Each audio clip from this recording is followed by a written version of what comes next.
రాసి పేజీలు రాసి అరే ఇది సరిపోదు అని చెప్పి చింపేస్తూ వచ్చాడంట.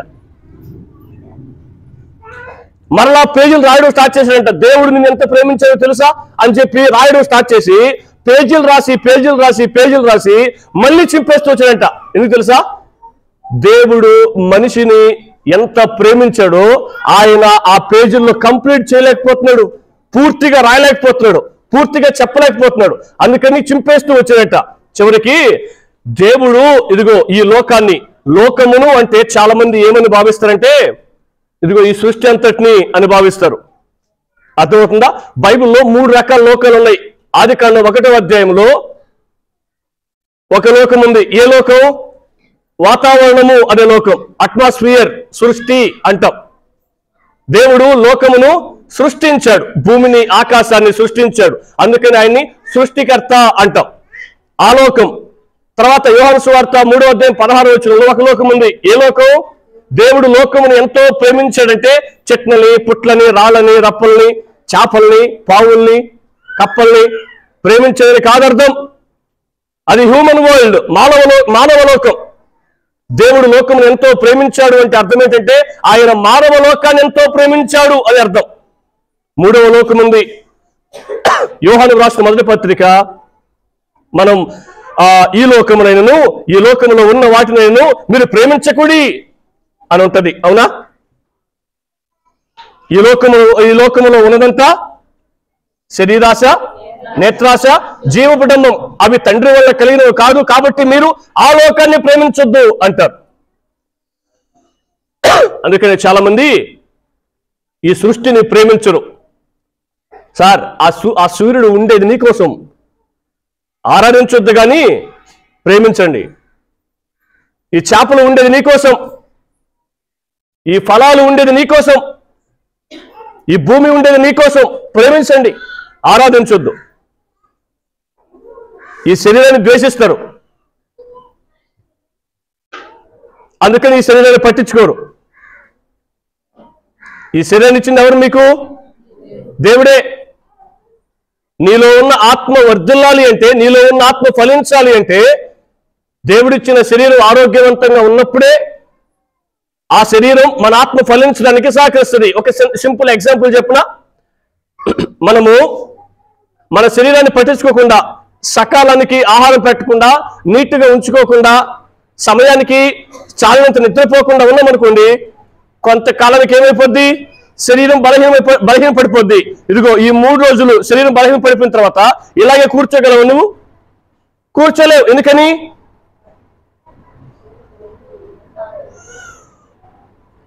శరీరానుసారంగా ప్రవర్తించొద్దు అంటే అర్థం ఏంటంటే శరీరాన్ని పట్టించుకోవద్దని కాదు. శరీరాన్ని పట్టించుకోకపోతే ఆత్మలో బలపడుతుంది. ఓకే, సో అది థ్యాంక్ యూ. ఓకే, అది ఆ లోకం. ఏ లోకం? సాటనిక్ వరల్డ్, అది సాతాను లోకం. దేవుడు లోకమును ఎంతో ప్రేమించాడు అని చెప్పి అదిగో ఆ గ్రంథకర్త రాయడానికి ప్రయత్నం చేసి, సో నేను ఎంత రాసినా, ఎంత చెప్పాలని ప్రయత్నం చేసినా దేవుడు నిన్ను ఇదిగో ఎంత ప్రేమించాడు అని చెప్పడం నా వల్ల కాదని చెప్పి ఒక పాట రాసి వదిలేశాడట. ఆ పాట ఏంటంటే, ఆకాశమంత కాగితం తీసుకుని భూమి మీద ఉన్న చెట్లలో అన్నిటినీ కలిపి ఒక పెన్నుగా తయారు చేసి, ఇదిగో ఈ సముద్రంలో ఉన్న నీటిని అంతా తీసుకుని ఇంకుగా మార్చి ఆ పెన్నులో ఉంచి, అర్థమవుతుందా? నేను రాయడం ప్రారంభిస్తే యేసుక్రీస్తు దేవుడు నిన్ను ఇంత ప్రేమించాడు అని చెప్పడం ప్రారంభిస్తే ఒక్క శాతం కూడా నేను రాయలేను అన్నాడు. ఆకాశం అంత పేపర్ అయిపోద్ది. ఇదిగో ఇంత పెద్ద పెన్ను అయినా చెట్లలో ఉన్న ఈ చెట్లన్నిటిని కలిపి ఎంత పెద్ద పెన్నుగా తయారు చేశానో అంత పెద్ద పెన్ను అయిపోద్ది, దాంట్లో ఉన్న ఇంక్ అయిపోద్ది అన్నాడట. కానీ దేవుడు నేను ఎంత ప్రేమించాడు అని చెప్పడంలో ఒక్క శాతం కూడా ముగించలేను అని చెప్పాడంట. హల్లెలూయా. సో దేవుడు మనల్ని ఎంతగా ప్రేమించాడో, ఎంతో ప్రేమించాడు, వదిలేశాడు. ఆయన కూడా యోహాను భక్తుడు కూడా ఎంత ప్రేమించాడు సార్ అంటే ఎంతో ప్రేమించాడని చెప్పగలిగాడు, కానీ ఇదిగో ఇంత ప్రేమించాడు అని చెప్పలేకపోయాడు. మనం కూడా చాలాసార్లు దేవుడు అంటే నాకు చాలా ఇష్టం, ఎంత ఇష్టం తెలుసా, ఇదిగో ఎంత ఇష్టం అని చెప్తాం. ఎంత ఇష్టం ఎందుకు చెప్తాం తెలుసా, మన చేతులు అంతవరకే సాగాయి కాబట్టి. ఈ చెయ్యి సాగే కొద్దీ ఎంత దూరం అయితే వెళ్తుందో అంత దూరం వెళ్తూనే ఉంటుంది. ఇదిగో ఇంత ఇంత ఇంత దేవుడు నన్ను ప్రేమించాడు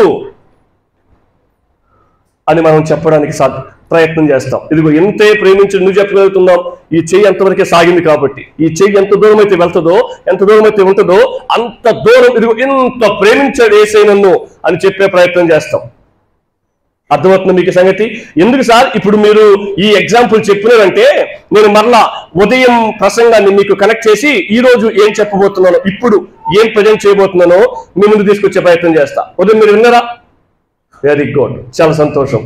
ఉదయం నుంచి ఇప్పటి వరకు చాలా వినేసిన కాబట్టి వెంటనే అడిగితే కొద్దిగా కష్టం, కానీ నువ్వు కొద్దిగా సహాయం చేయి నాకు అంటారా, సహాయం చేస్తా.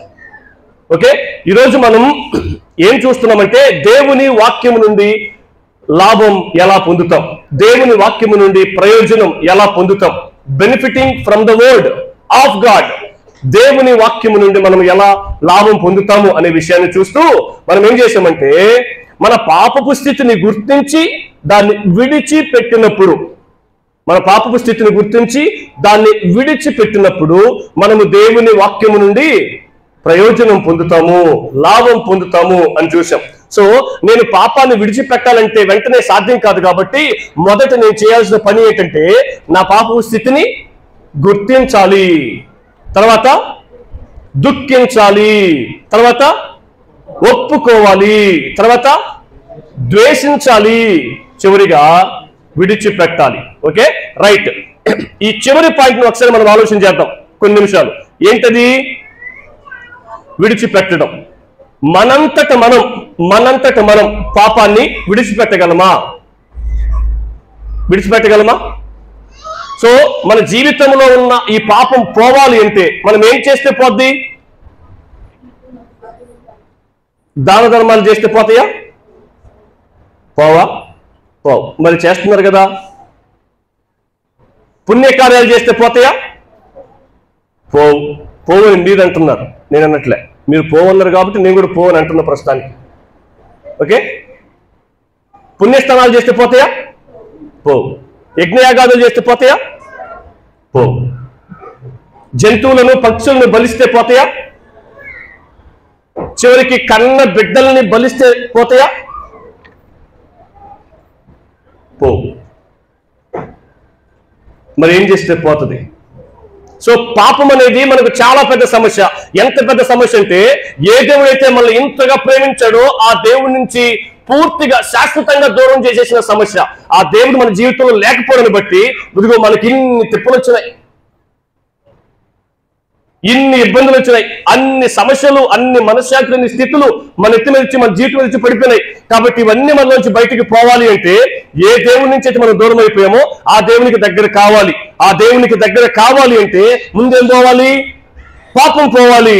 ఎందుకంటే ఆయన పరిశుద్ధుడు కాబట్టి, ఆయన నీతిమంతుడు కాబట్టి ఖచ్చితంగా పాపములో ఉన్న వ్యక్తిని దగ్గరకు తీసుకోడు. పాపము లేని వ్యక్తినే ఆయనతో ఉండేటట్లు చేసుకుంటాడు. కాబట్టి దేవుడికి మనం దగ్గర అవ్వాలి అంటే ఏం చేయాలి? పాపముల నుంచి బయటికి రావాలి. ఏం చేస్తే రాగలం? ఈరోజు ఈ సెషన్లో మనం దాన్ని చూడబోతున్నాం. వాక్యం ఏం చెప్తుంది? వాక్యం వల్ల మనకు లాభం కలగాలి కదా. వాక్యం ఏం చెప్తుంది? పాపం పోతేనే నువ్వు లాభం పొందుకుంటావు అని వాక్యం చెప్తుంది అని చూసాం ఉదయం. ఇప్పుడు ఆ పాపం ఎలా పోద్ది అనేది చూస్తాం. ఎలా పోద్ది? ఇప్పుడు నేను చెప్పిన లిస్ట్ అంతా కూడా పోదు అన్నారు. మరి ఎలా పోద్ది? మరి ఎలా పోయిందని నమ్మి మీరు ఇక్కడికి వచ్చి కూర్చొని 3 దినాలు ఆరాధిస్తున్నారు సంవత్సరాల నుంచి. ఇంతకీ పోయిందా లేదా? పోయిందట్రా పోయేదట్రా? కన్ఫర్మేషన్ లేకుండా ఇన్ని పాటలు పాడినారు మీరు ఇన్ని సంవత్సరాల నుంచి.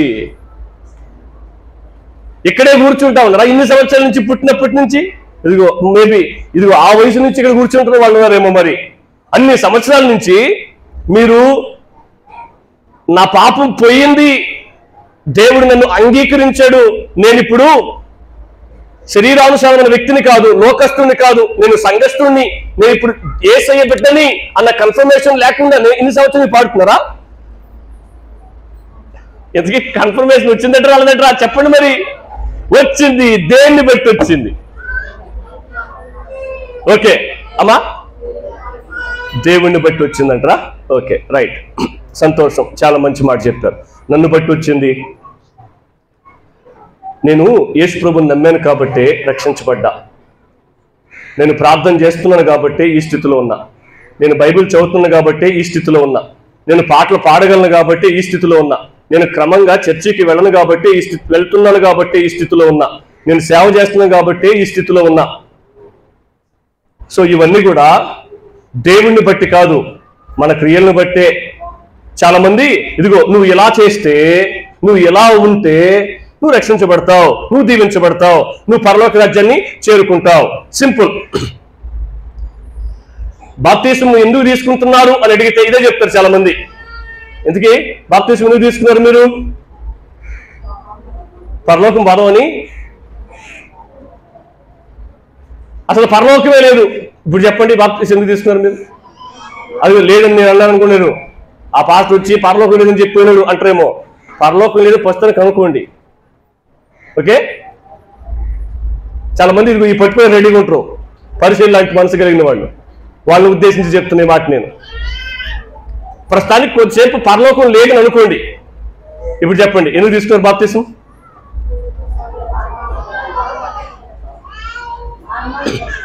ఏంటి? ఓకే, చాలా మంది ఎందుకు తీసుకున్నారు బాప్తిస్మం అంటే, దేవుడు నరకాన్ని పంపిస్తుంది అందుకని తీసుకున్నా, ఇప్పుడు నరకాన్ని పంపిడు కాబట్టి బాప్తిస్మం తీసుకున్నా అని చెప్తారు. ఓకే, అది నిజమైన రక్షించబడిన అనుభవము కాదు. Okay, right. మనము మార్నింగ్ మెసేజ్ మరలా మిమ్మల్ని కనెక్ట్ చేస్తా.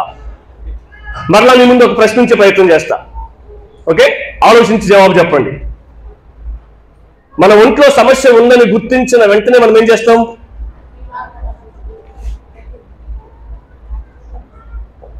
మన ఒంట్లో ఇంతకు ముందులా మన శరీరం లేదు, మన శరీరం ఏదో సమస్య ఉన్నట్టు తెలుస్తుంది, ఏదో ప్రాబ్లం ఉందని అర్థమవుతుంది.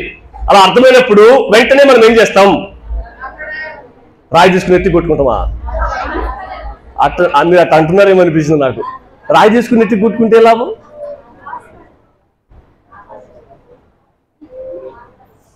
చాలాసార్లు కొట్టుకున్నాం కదా. మనమైతే గోడ కొట్టుకున్నాం. మనం కాదు, మీరు కాదు, నేను. నిన్ను చేసుకొని నా జీవితంలో నేను చేసిన ఒకే ఒక్క తప్పు ఏంటంటే, మా ఆవిడతో మాట చెప్తుంటాను నేను. ఏమని తెలుసా? పెళ్ళికి పోతాం కదా మేము, ప్రతి పెళ్లికి అటెండ్ అవుతున్నాం కదా. మా ఆవిడ నన్ను ఎప్పుడప్పుడు అడుగుతుంటుంది, మనం మళ్ళీ పెళ్లి చేసుకుందామా అని. నేను అంతేం చెప్తుంది తెలుసా? ఒకసారి చేసిన తప్పు ఇంకోసారి చేయనని చెప్తుంటాను నేను.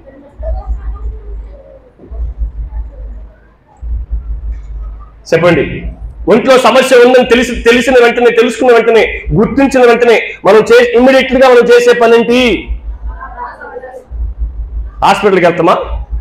ఏం చేస్తాం వెళ్ళి? చూసావా, మరలా నేను ప్రశ్న అడుగుతున్నంటే నువ్వు జవాబు సరిగా చెప్పట్లే. మన ఒంట్లో సమస్య ఉందని గుర్తించిన వెంటనే మనం ఏం చేస్తాం? ఏ సార్, దేని వల్ల వచ్చిందని కనుక్కుంటాం. మనం కనుక్కోగలమా? కనుక్కోకనే కదా ఎవరి దగ్గరకు వెళ్ళగలుగుతున్నాం. ఇప్పుడు మన సమస్య ఏంటి? ఇందాక మనం ఏమన్నాం? పాపం పరిహరించబడ్డానికి మనం ఏం చేయగలమంటే, మనం చేయడానికి ఏం లే అన్నారు మీరే. చాలా మంది మనం చేయగలం అని చెప్తున్నారు. ఇది చేస్తే నీ పాపం పోద్ది, ఇలా ఉంటే నీ పాపం పోద్ది. అర్థమవుతుందా? పాపపు స్పృహ అన్ని మతాలకు సంబంధించిన వారికి ఉంది. ఒక్క దేవుడు లేడు అని చెప్పే నాస్తికులు తప్ప పాపపు స్పృహ అంటే, నేను తప్పు చేశాను, ఇదిగో ఈ తప్పు పరిహరించబడాలి కాబట్టి ఇదిగో ఇది చేయాలి అని ఆ మత గ్రంథాలు చెప్తున్నాయి. అందుకనే వాళ్ళు ఆ పనులు చేస్తున్నారు. కానీ మనం ఏం నమ్ముతున్నాం? వాళ్ళలాగే ఇదిగో ఇది చేస్తే పోద్ది అనే బోధలు కూడా సమాజంలో ఉన్నాయి. పాపం పరిహరించబడడం కోసం మనం చేయగలిగిందంటూ ఏమీ లేదు. చేయగలమా? ఏమన్నా ప్రార్థన చేస్తే పాపం పోద్దా? పాట పాడితే పాపం పోద్దా? సంఘానికి వచ్చేస్తే పాపం పోద్దా? వాక్యాన్ని ప్రతిరోజు చదివేస్తే పాపం పోద్దా? సేవ చేసేస్తే పాపం పోద్దా? సో పాపం పరిగణించబడ్డం మన చేతిలో లేదు, రోగం నయం అవ్వడం మన చేతిలో లేదు. అర్థమవుతుందా? మరి ఇంకేం చేయాలి? రోగం ఉందని గుర్తించడం మాత్రం మనకు తెలుసు, ఆ రోగం పేరు కూడా తెలియదు మనకు. ఎందుకు ఒళ్ళు కాలిపోతుందో తెలియదు, ఎందుకు కీళ్ళ నొప్పులు వచ్చేసి తెలియదు, ఎందుకు తలదిరిగిపోతుందో తెలియదు, ఎందుకు ఒళ్ళు సలబడిపోతుందో తెలియదు. కాబట్టి వెంటనే మనం ఏం చేస్తాం? హాస్పిటల్ పోతామా? అద్రా వెరీ గుడ్ రా, బాగుంటున్నారు. ఎవరి వల్ల ఈ రోగం పోతుందని వెతుకుతాం, ఆయన పేరు డాక్టర్. హాస్పిటల్ పోతే డాక్టర్ లేకపోతే ఏం లాభం?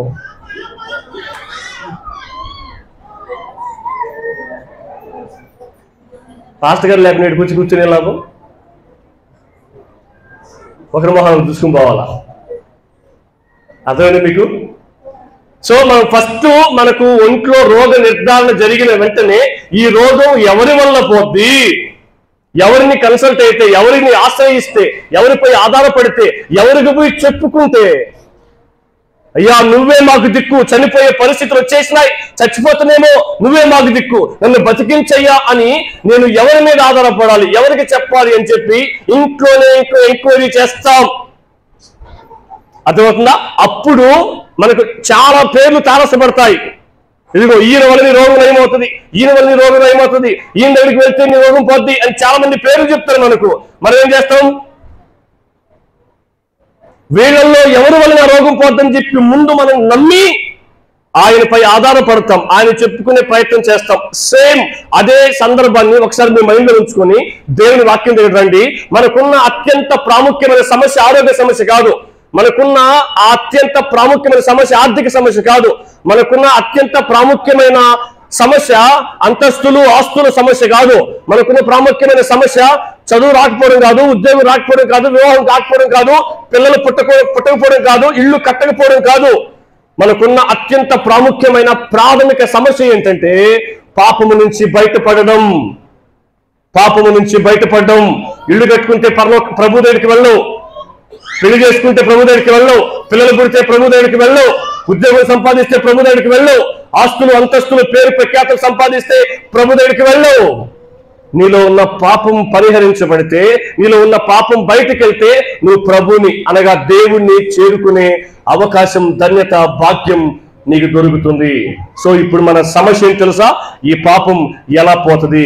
ఏ భేదం లేదు, అందరూ పాపం చేసి దేవుడు అనుగ్రహించే మహిమను పొందలేకపోతా ఉన్నారు. దేవుడిచ్చే అనేకమైన దీవెనలను మానవుడు పోగొట్టుకోవడానికి ఒకే ఒక్క కారణం ఏంటంటే ఆ మానవుడు చేసిన పాపం. ఈ పాపం పరిహరించుకోవడం కోసం చాలా మంది రకరకాల ప్రయత్నాలు చేశారు. వాటన్నిటి గురించి మనం ఇప్పుడు ఆలోచన చేయడం. ప్రారంభంలో 4 ముక్కలు బుల్లెట్ పాయింట్స్ గా మీకు చెప్పాను. వాటిని మనం దృష్టిలో పెట్టుకుంటే సంవత్సరాల నుంచి చాలా మంది తల్లులు ఇక్కడ ఉన్నారు, వాళ్ళు కూడా చాలా ప్రయత్నాలు చేస్తుండొచ్చు. వాటి వల్ల ఏ లాభం లేదని వాళ్ళు డిసైడ్ చేసి వాళ్ళు ఇప్పుడు ఎవరి దగ్గరికి వస్తున్నారు తెలుసా? యేసు క్రీస్తు అనే దేవుడి దగ్గరికి వస్తున్నారు. అయ్యా ఇదిగో నిన్ను నమ్ముకుంటున్నా, నీ వల్ల నా పాపం పరిహరించబడుతుంది. ఒక అక్కని అడిగాను నేను, అక్క ఎందుకు నమ్ముకున్నావు యేసు ప్రభుని అంటే, ఒకప్పుడు నాకు కడుపులో గడ్డుందయ్యా, పాస్టర్ గారు వచ్చి నేను నీకు ప్రార్థన చేస్తాను, నువ్వు యేసు ప్రభుని నమ్ముకో, నీ కడుపులో గడ్డపోద్ది అని చెప్పాడు. యేసు ప్రభు దగ్గరికి వచ్చాను. యేసయ్యా నేను అనేక మంది డాక్టర్ల చుట్టూ తిరిగాను, అనేక మంది పైన ఆధారపడ్డాను, ఉన్న డబ్బులన్నీ ఖర్చు పెట్టేశాను, ఇంక నాకు వేరే దారి లేదు, ఇంక నాకు వేరే దిక్కు లేదు, ఇదిగో నువ్వన్నా బాగు చేస్తావని నీ కాడికి వచ్చి నీపై ఆధారపడుతున్నా, నన్ను స్వస్థపరిస్తే నా కడుపులో ఉన్న గడ్డ మాయమైపోతే నేను జీవితాంతం నిన్ను నమ్మేసుకుంటా అని చెప్పి నేను తీర్మానం తీసుకున్నాను. వెంటనే నా కడుపులో ఉన్న గడ్డ మాయమైపోయింది, యేసు ప్రభు నిజమైన దేవుడని నమ్మేసుకున్నా అని చెప్పింది. ఇప్పుడు ఆ యేసు ప్రభుని ఎలా గుర్తించింది అక్క? గడ్డ పోగొట్టే దేవుడు, అదలే స్వస్థపరిచే దేవుడు. ప్రాముఖ్యమైన సమస్య గడ్డ పోవడమా పాపం పోవడమా? పాపం పోవడం. ఏమని గుర్తించి యేసు ప్రభు దగ్గరికి రావాలి? ఒకవేళ ఆ అక్క గడ్డ పోగొట్టిన దేవుడిని నమ్మి యేసు ప్రభు దగ్గరికి వచ్చింది అనుకోండి, యేసుక్రీస్తు నమ్మింది అనుకోండి, ఆమెకు బైబిల్తో 1% కూడా సంబంధం ఉండదు. ఎందుకు తెలుసా? ఆమెకు కావాల్సిందంతా రోగం నయమవడం. ఇప్పుడు యేసు ప్రభు గురించి చెప్పమ్మా అని అన్నాం అనుకో, ఏం చెప్తుంది తెలుసా? నీ రోగం కూడా పోగొట్టాడు, నా రోగం పోగొట్టాడు అని చెప్తుంది. అర్థమవుతుందా? నువ్వు కూడా యేసు నమ్ముకున్నావు అనుకోండి, నాలాగే నిన్ను దేవుడు స్వస్థపరుస్తాడు, నిన్ను కూడా స్వస్థపరుస్తాడు, నిన్ను కూడా స్వస్థపరుస్తాడు అని చెప్తుంది. అందుకనే దేవుడి దగ్గరికి చాలా మంది అవసరాలు తీర్చుకోవడం కోసం వస్తారు. ఆమెకు ఆరోగ్యం వచ్చింది, ఇంకొక అక్కకి దేవుడు ఆ డబ్బులు ఇచ్చాడు అనుకున్నాం అనుకోండి, అందుకని దేవుడు నువ్వు పనికి పోకపోయినా నీ అకౌంట్ డబ్బులు వేస్తాడు అని చెప్తున్నారు చాలా మంది. ఎంత సులువైన విషయం! డబ్బులు ఇచ్చే దేవుడు. నాకు ఇల్లు లేదు, యేసు నమ్ముకున్నా, ఇల్లు వచ్చేసింది, ఇల్లు కట్టించే దేవుడు. ఎన్ని సంబంధాలు చూసినా పెళ్ళి అవ్వలేదు, యేసు నమ్ముకున్నా పెళ్లి అయిపోయింది, పెళ్లి చేసే దేవుడు. ఎంతమంది చుట్టూ తిరిగాను, పిల్లలు పుట్టలేదు, యేసు దగ్గరికి వచ్చినా పిల్లలు కలిగారు, పిల్లలు ఇచ్చే దేవుడు. నీకు కూడా పిల్లలు ఇస్తారు యేసు నమ్ముకుంటే. నీకు ఇచ్చినట్టుగా వాళ్ళకి ఇవ్వాలని రూల్ ఉందా? మన గ్రామంలో కానీ మన చుట్టుపక్కల గ్రామాల్లో కానీ పిల్లలు లేని దంపతులు లేరా? యేసు ప్రభువుని నమ్ముకున్నప్పుడు కూడా పిల్లలు లేని వాళ్ళు బైబిల్లో లేరా? మరి వాళ్ళ సంగతి ఏంటి? మరి వాళ్ళు యేసు ప్రభువుని నమ్ముకోలేదా? మరి యాజక ధర్మాలు నిర్వర్తిస్తున్నారు డైరెక్ట్ గా. జకరియా ఎలిజబెత్ అనే కుటుంబం, వాళ్ళకి ముసలి వయసు వచ్చేంత వరకు పిల్లలు లేరు. మరి వాళ్ళు దేవుని సేవ చేస్తున్నట్లు కాదా? సమస్య ఏం తెలుసా?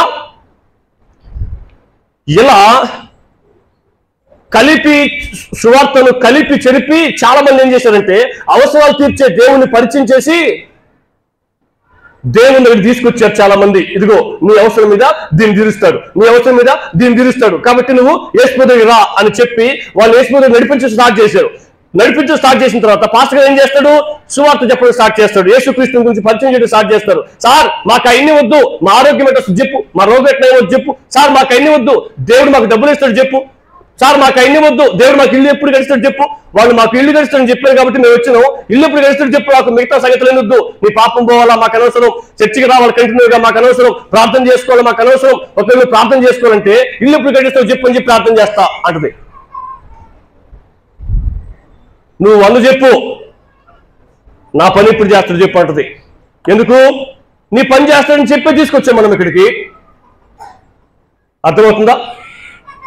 మనుషుల యొక్క అవసరాలను గుర్తించి చాలా మంది సువార్తను కలిపి చెరిపేశారు. నీ అవసరాలు తీర్చే దేవుడిని గుర్తు చేశారు కాబట్టి వాళ్ళు అవసరాలు తీర్చే దేవుడిని నమ్మి చర్చికొచ్చి కూర్చుంటున్నారు. వాళ్ళకి ఏమాత్రం సువార్త అందలేదు. సువార్త అంటే ఏంటి? యేసుక్రీస్తుని గురించిన విషయాలు చెప్పడం. అర్థమవుతుందా? నీకు అత్యంత అవసరమైనది ఏంటో తెలుసా? నీ పాపం పరిహరించబడ్డం. నీ పాపం ఎలా పరిహరించబడుతుందో తెలుసా? యేసుక్రీస్తునందు విశ్వాసం ఉంచడం ద్వారా. ఎందుకు యేసుక్రీస్తునందు మాత్రమే విశ్వాసం ఉంచాలి? ఈరోజు మనం చూస్తాం. వాక్యము నుండి ఒక వ్యక్తి లాభం ఎప్పుడు పొందుతాడు అంటే తన పాపపు స్థితిని గుర్తించినప్పుడు అని మనం ఉదయం చూసాం. రెండవదిగా పాపమును పరిహరించే రక్షకుణ్ణి చేరుకున్నప్పుడు. ఈరోజు మనం అది చూడబోతున్నాం. ఆయన మాత్రమే రక్షకుడు ఎలా అయ్యాడు? ఎందుకు ఆయన మాత్రమే నేను రక్షకుడు అని నేను నమ్ముతున్నా? ఆయన నన్ను అంతగా పట్టించుకున్నవాడు, ఆయన నన్ను అంతగా ప్రేమించినవాడు, ఏం చేసి నాకు ఆయన రక్షకుడు అయ్యాడు అనేది మనం ఇప్పుడు చూస్తాం. ఈ విషయం తెలుసుకున్నప్పుడే మనం వాక్యం నుండి లాభాన్ని పొందుతాం. ఆ విషయాన్ని మనకు ఎవరు చెప్తున్నారు? నేను చెప్పట్లే, దేవుడే తన వాక్యం ద్వారా మనకు చెప్తున్నాడు. ఆల్రెడీ లిఖితపూర్వకంగా ఇచ్చి పెట్టాడు కాబట్టి ఆ వచనాలని మనం చూసి ఏం చేస్తాం? ఇదిగో నువ్వు మాత్రమే నా పాపపు స్థితిని మార్చగలిగిన ఏకైక దేవుడవు, రక్షకుడు అని మనం అర్థం చేసుకుంటాం. అర్థమైందండి? ఒకవేళ సోదరులారా మీలో ఎవరైనా అవసరాలు తీర్చే దేవుడు అని నమ్మి వచ్చుంటే ఇక మీదటి నుంచైనా ఇదిగో ఈ సువార్త ద్వారా, ఇదిగో ఈ ప్రసంగం ద్వారా యేసుక్రీస్తు నా పాపాన్ని పరిహరించే దేవుడు, నా అవసరాలు తీర్చడం ఆయనకి పెద్ద విషయం కాదు. ఒకవేళ అవసరాలు తీర్చే దేవుడే అయితే ఒక చిన్న ప్రశ్న మీ ముందు ఇచ్చే ప్రయత్నం చేస్తా. బైబిల్లో మొదటి పేజీలో సృష్టిని దేవుడు చేశాడు, తర్వాత మనిషిని దేవుడు చేశాడు, అంతేనా? సృష్టిని చేసి మనిషిని చేశాడు. దేవుడు ఎందుకు సృష్టిని చేసిన తర్వాత మనిషిని చేశాడు? మనిషిని చేసి సృష్టిని చేయలేడా దేవుడు? చేయగలడు, ఆయన ఏమైనా చేయగలడు.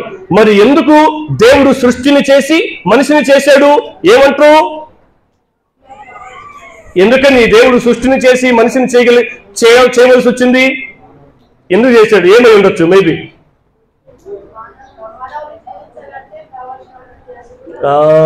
Very good. కావలసినవన్నీ, అదే కదా నువ్వు టార్గెట్ చేసిన పదం.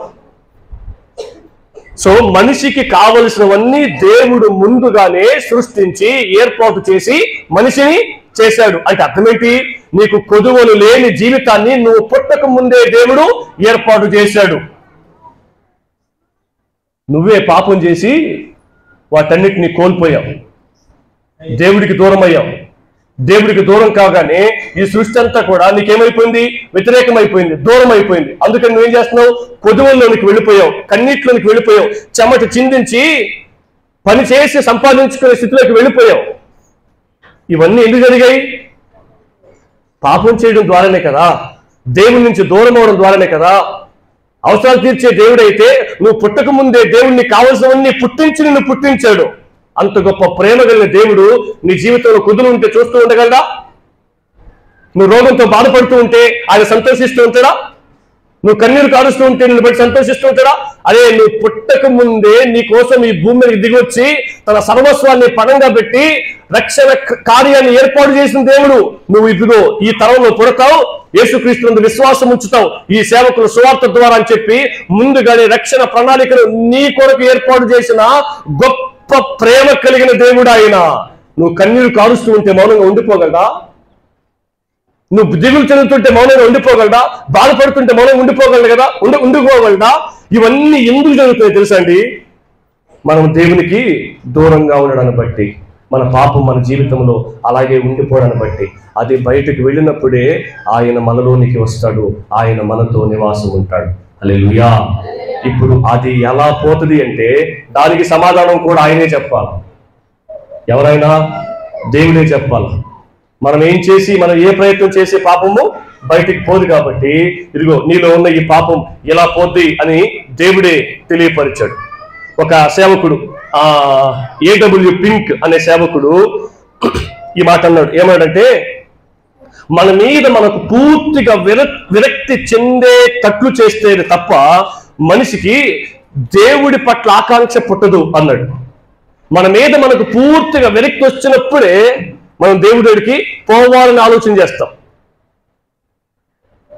మన మీద మనకు పూర్తిగా విరక్తి రాకుండా మనం దేవుడికి వెళ్ళాలా, దేవుడిపై ఆధారపడాలా, దేవుడి అవసరం నాకుంది అని దేవుడిపై ఆధారపడేటట్లు మనం ప్రవర్తించలేం అన్నాడు. అందుకనే పరిశుద్ధాత్మ దేవుడు మనలోనికి వచ్చి మన అజ్ఞానాన్ని, మన డాంబికత్వాన్ని, మన పతనమైపోయిన జీవితాన్ని, మన దారిద్ర్యాన్ని గుర్తు చేసి దేవుడిలోని నిజమైన జీవితం, ధన్యకరమైన జీవితం, పరిపూర్ణమైన జీవితం, మచ్చలేని జీవితం ఉందని మనకు తెలియజేస్తాడంట. ఏం చేశాడు? ఫస్ట్ ఆఫ్ ఆల్ మన స్థితిని మనకు గుర్తు చేస్తాడు. మనం పాడైపోయిన స్థితిని, పతనమైపోయిన స్థితిని, అర్థమవుతుందా? దెబ్బైపోయిన స్థితిని, మన జీవితాన్ని మనం ఎంతగా పాడు చేసుకున్నామో మన స్థితిని గుర్తు చేసి, ఇదిగో నీ జీవితం ఇంతగా నువ్వు పాడు చేసుకున్నావు, నీ జీవితం బాగుపడాలంటే అదిగో ఆ దేవునిలోనే, ఆ దేవునితోనే, ఆ దేవుని దగ్గరికి వెళ్తేనే, ఆ దేవునికి నీ జీవితాన్ని అప్పగిస్తేనే నీ జీవితం బాగుపడుతుందని పరిశుద్ధాత్మ దేవుడు మన హృదయంలో పనిచేస్తాడంట. అందుకని మనం ఏం చేయాలంటే దేవుని యొద్దకు వెళ్ళాలి అని చెప్తాం. సో ఆ దేవుడు మనలో ఎలా పనిచేస్తాడు అనేది మనకు ఎలా తెలుస్తుంది? వాక్యం ద్వారా తెలుస్తుంది. అందుకనే ఒక దగ్గర యోహాను సువార్తలో ఈ మాట రాయబడి ఉంది. తీయండి ఒకసారి. యోహాను సువార్త 5వ అధ్యాయం 39వ వచనం ఒకసారి చదువుదాం. యోహాను సువార్త 5వ అధ్యాయం 39వ వచనం.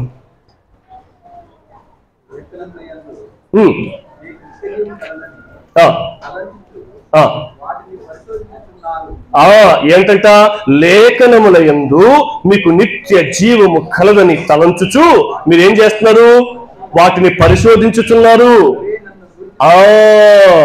ఆ లేఖనాలే నన్ను గురించి సాక్ష్యం ఇచ్చుచున్నాయి అని యేసుక్రీస్తు ప్రభు ప్రస్తావించాడు. మనం ఏం చేస్తున్నామంట? నిత్య జీవమును పొందుకోవడానికి మనం దేవుని వాక్యాన్ని పరిశోధిస్తున్నప్పుడు, ఇదిగో మీకు నిత్య జీవము ఎలా వస్తుంది అంటే యేసుక్రీస్తునందు విశ్వాసం ఉంచడం ద్వారా వస్తుంది అని చెప్తున్నాయి. అదిగో ఆ లేఖనాలే నన్ను గురించి సాక్ష్యం ఇస్తున్నాయి. ఏమని? ఇదిగో వాక్యం మీకు ఏం చెప్తుందంటే, నా యందు విశ్వాసం ఉంచడం ద్వారా నీ పాపము పరిహరించబడుతుంది అని చెప్తుంది. ఇదిగో వాక్యం మనకి ఏం నేర్పిస్తుంది తెలుసా? వాక్యం ద్వారా మనము ఈ విషయంలో మనం లాభం పొందొచ్చు. ఏ విషయంలో తెలుసా? వాక్యం మనకి ఏం చెప్తుందంటే, అత్యున్నతుడైన దేవునికి మనకు అనంత దూరం ఏర్పడిపోయింది. ఏం చెప్తుంది వాక్యం? అత్యున్నతుడైన దేవునికి మనకు అనంతమైన దూరం ఏర్పాటైపోయింది అన్న విషయం మనం వాక్యాన్ని చదువుతున్నప్పుడు తెలుసుకుంటాం, వాక్యాన్ని ధ్యానిస్తున్నప్పుడు తెలుసుకుంటాం. అర్థమవుతుందా? వాక్యాన్ని వింటున్నప్పుడు తెలుసుకుంటాం. ఏమని తెలుసుకుంటాం? నాకు దేవునికి చెప్పలేనంత దూరం, ఎడబాటు, గ్యాప్ ఏర్పడిపోయింది. మరి ఇప్పుడు నేను ఆ సంబంధాన్ని దగ్గర చేయాలంటే, అర్థమవుతుందా? మనం చాలాసార్లు వంతెనలు దాటుతాం, బ్రిడ్జిల్ని దాటుతాం. బ్రిడ్జిలు తెలుసు కదా మీకు?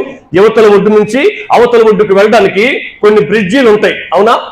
యువతల నుంచి అవతలకి చేరుకోవడానికి మనం ప్రయత్నం చేస్తున్నాం. బ్రిడ్జే లేకపోయింది అనుకోండి, చేరుకునే ప్రయత్నం చేసినా, ఆ ఒడ్డు నిలబడుకుని ఆశించినా ఏమాత్రం అవతలకి చేరుకోలేం. చేరుకోవాలంటే ఏమి వేయబడి ఉండాలి? బ్రిడ్జి వేయబడి ఉండాలి, వంతెన వేయబడి ఉండాలి.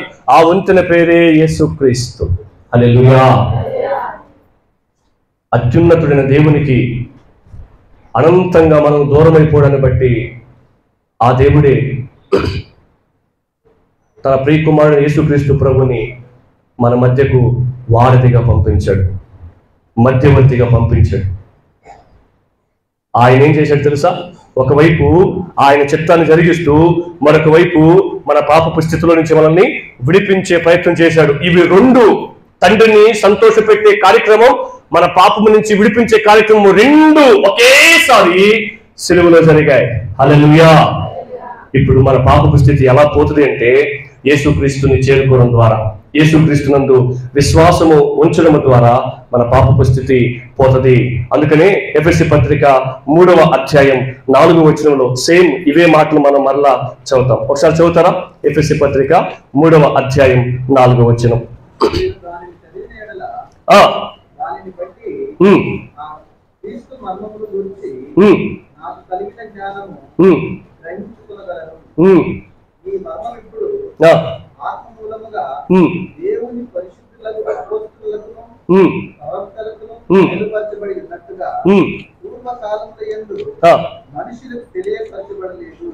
మనుషులకు తెలియపరచబడలేదు.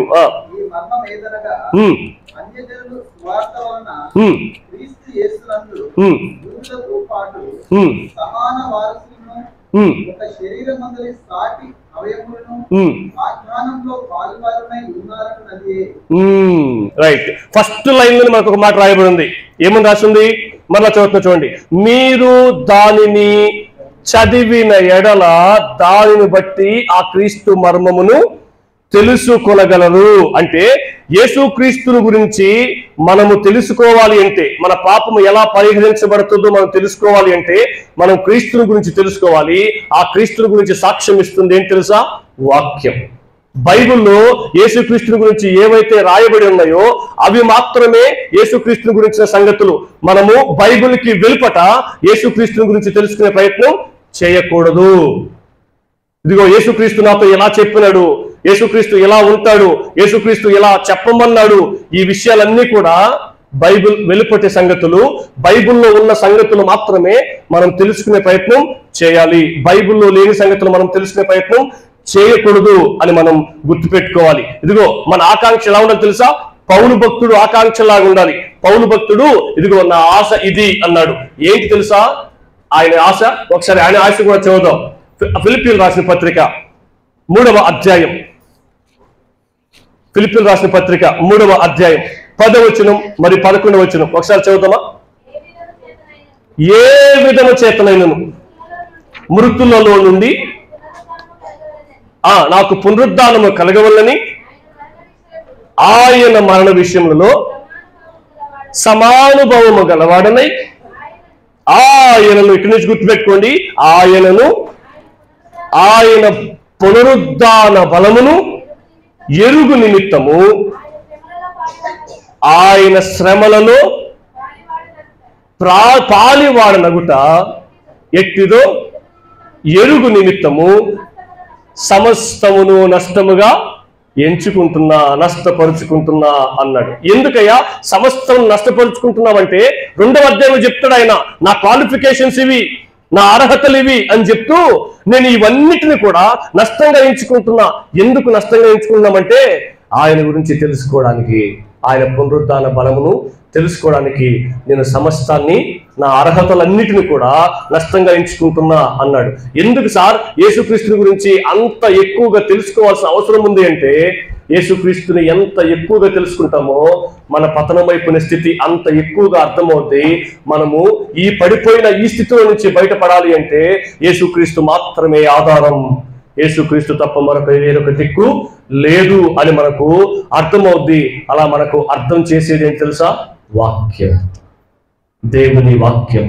నా పతనమైపోయిన స్థితి నాకు ఎవరు తెలియపరుస్తారు అంటే వాక్యం తెలియపరుస్తుంది. ఆ పతనమైపోతున్న స్థితి నుంచి మనం విడిపించగలిగిన ఏకైక నాథుడు, ఒకే ఒక్క దేవుడు, ఆయన యేసుక్రీస్తు మాత్రమే అని మనకు చెప్పేది ఏం తెలుసా? వాక్యం. ఎవరైతే పతనమైపోయిన స్థితిలో నుంచి బాగుపడే స్థితిలోనికి యేసుక్రీస్తు ద్వారా రాగలరు అని గుర్తిస్తారో వారు దేవుని వాక్యం నుంచి లాభం పొందుకుంటారు. రక్షకుని గుర్తించిన వ్యక్తి ఇలా అంటాడంట. ఆయన ఏడబ్ల్యూ పింక్ గారు ఇలా రాశారు.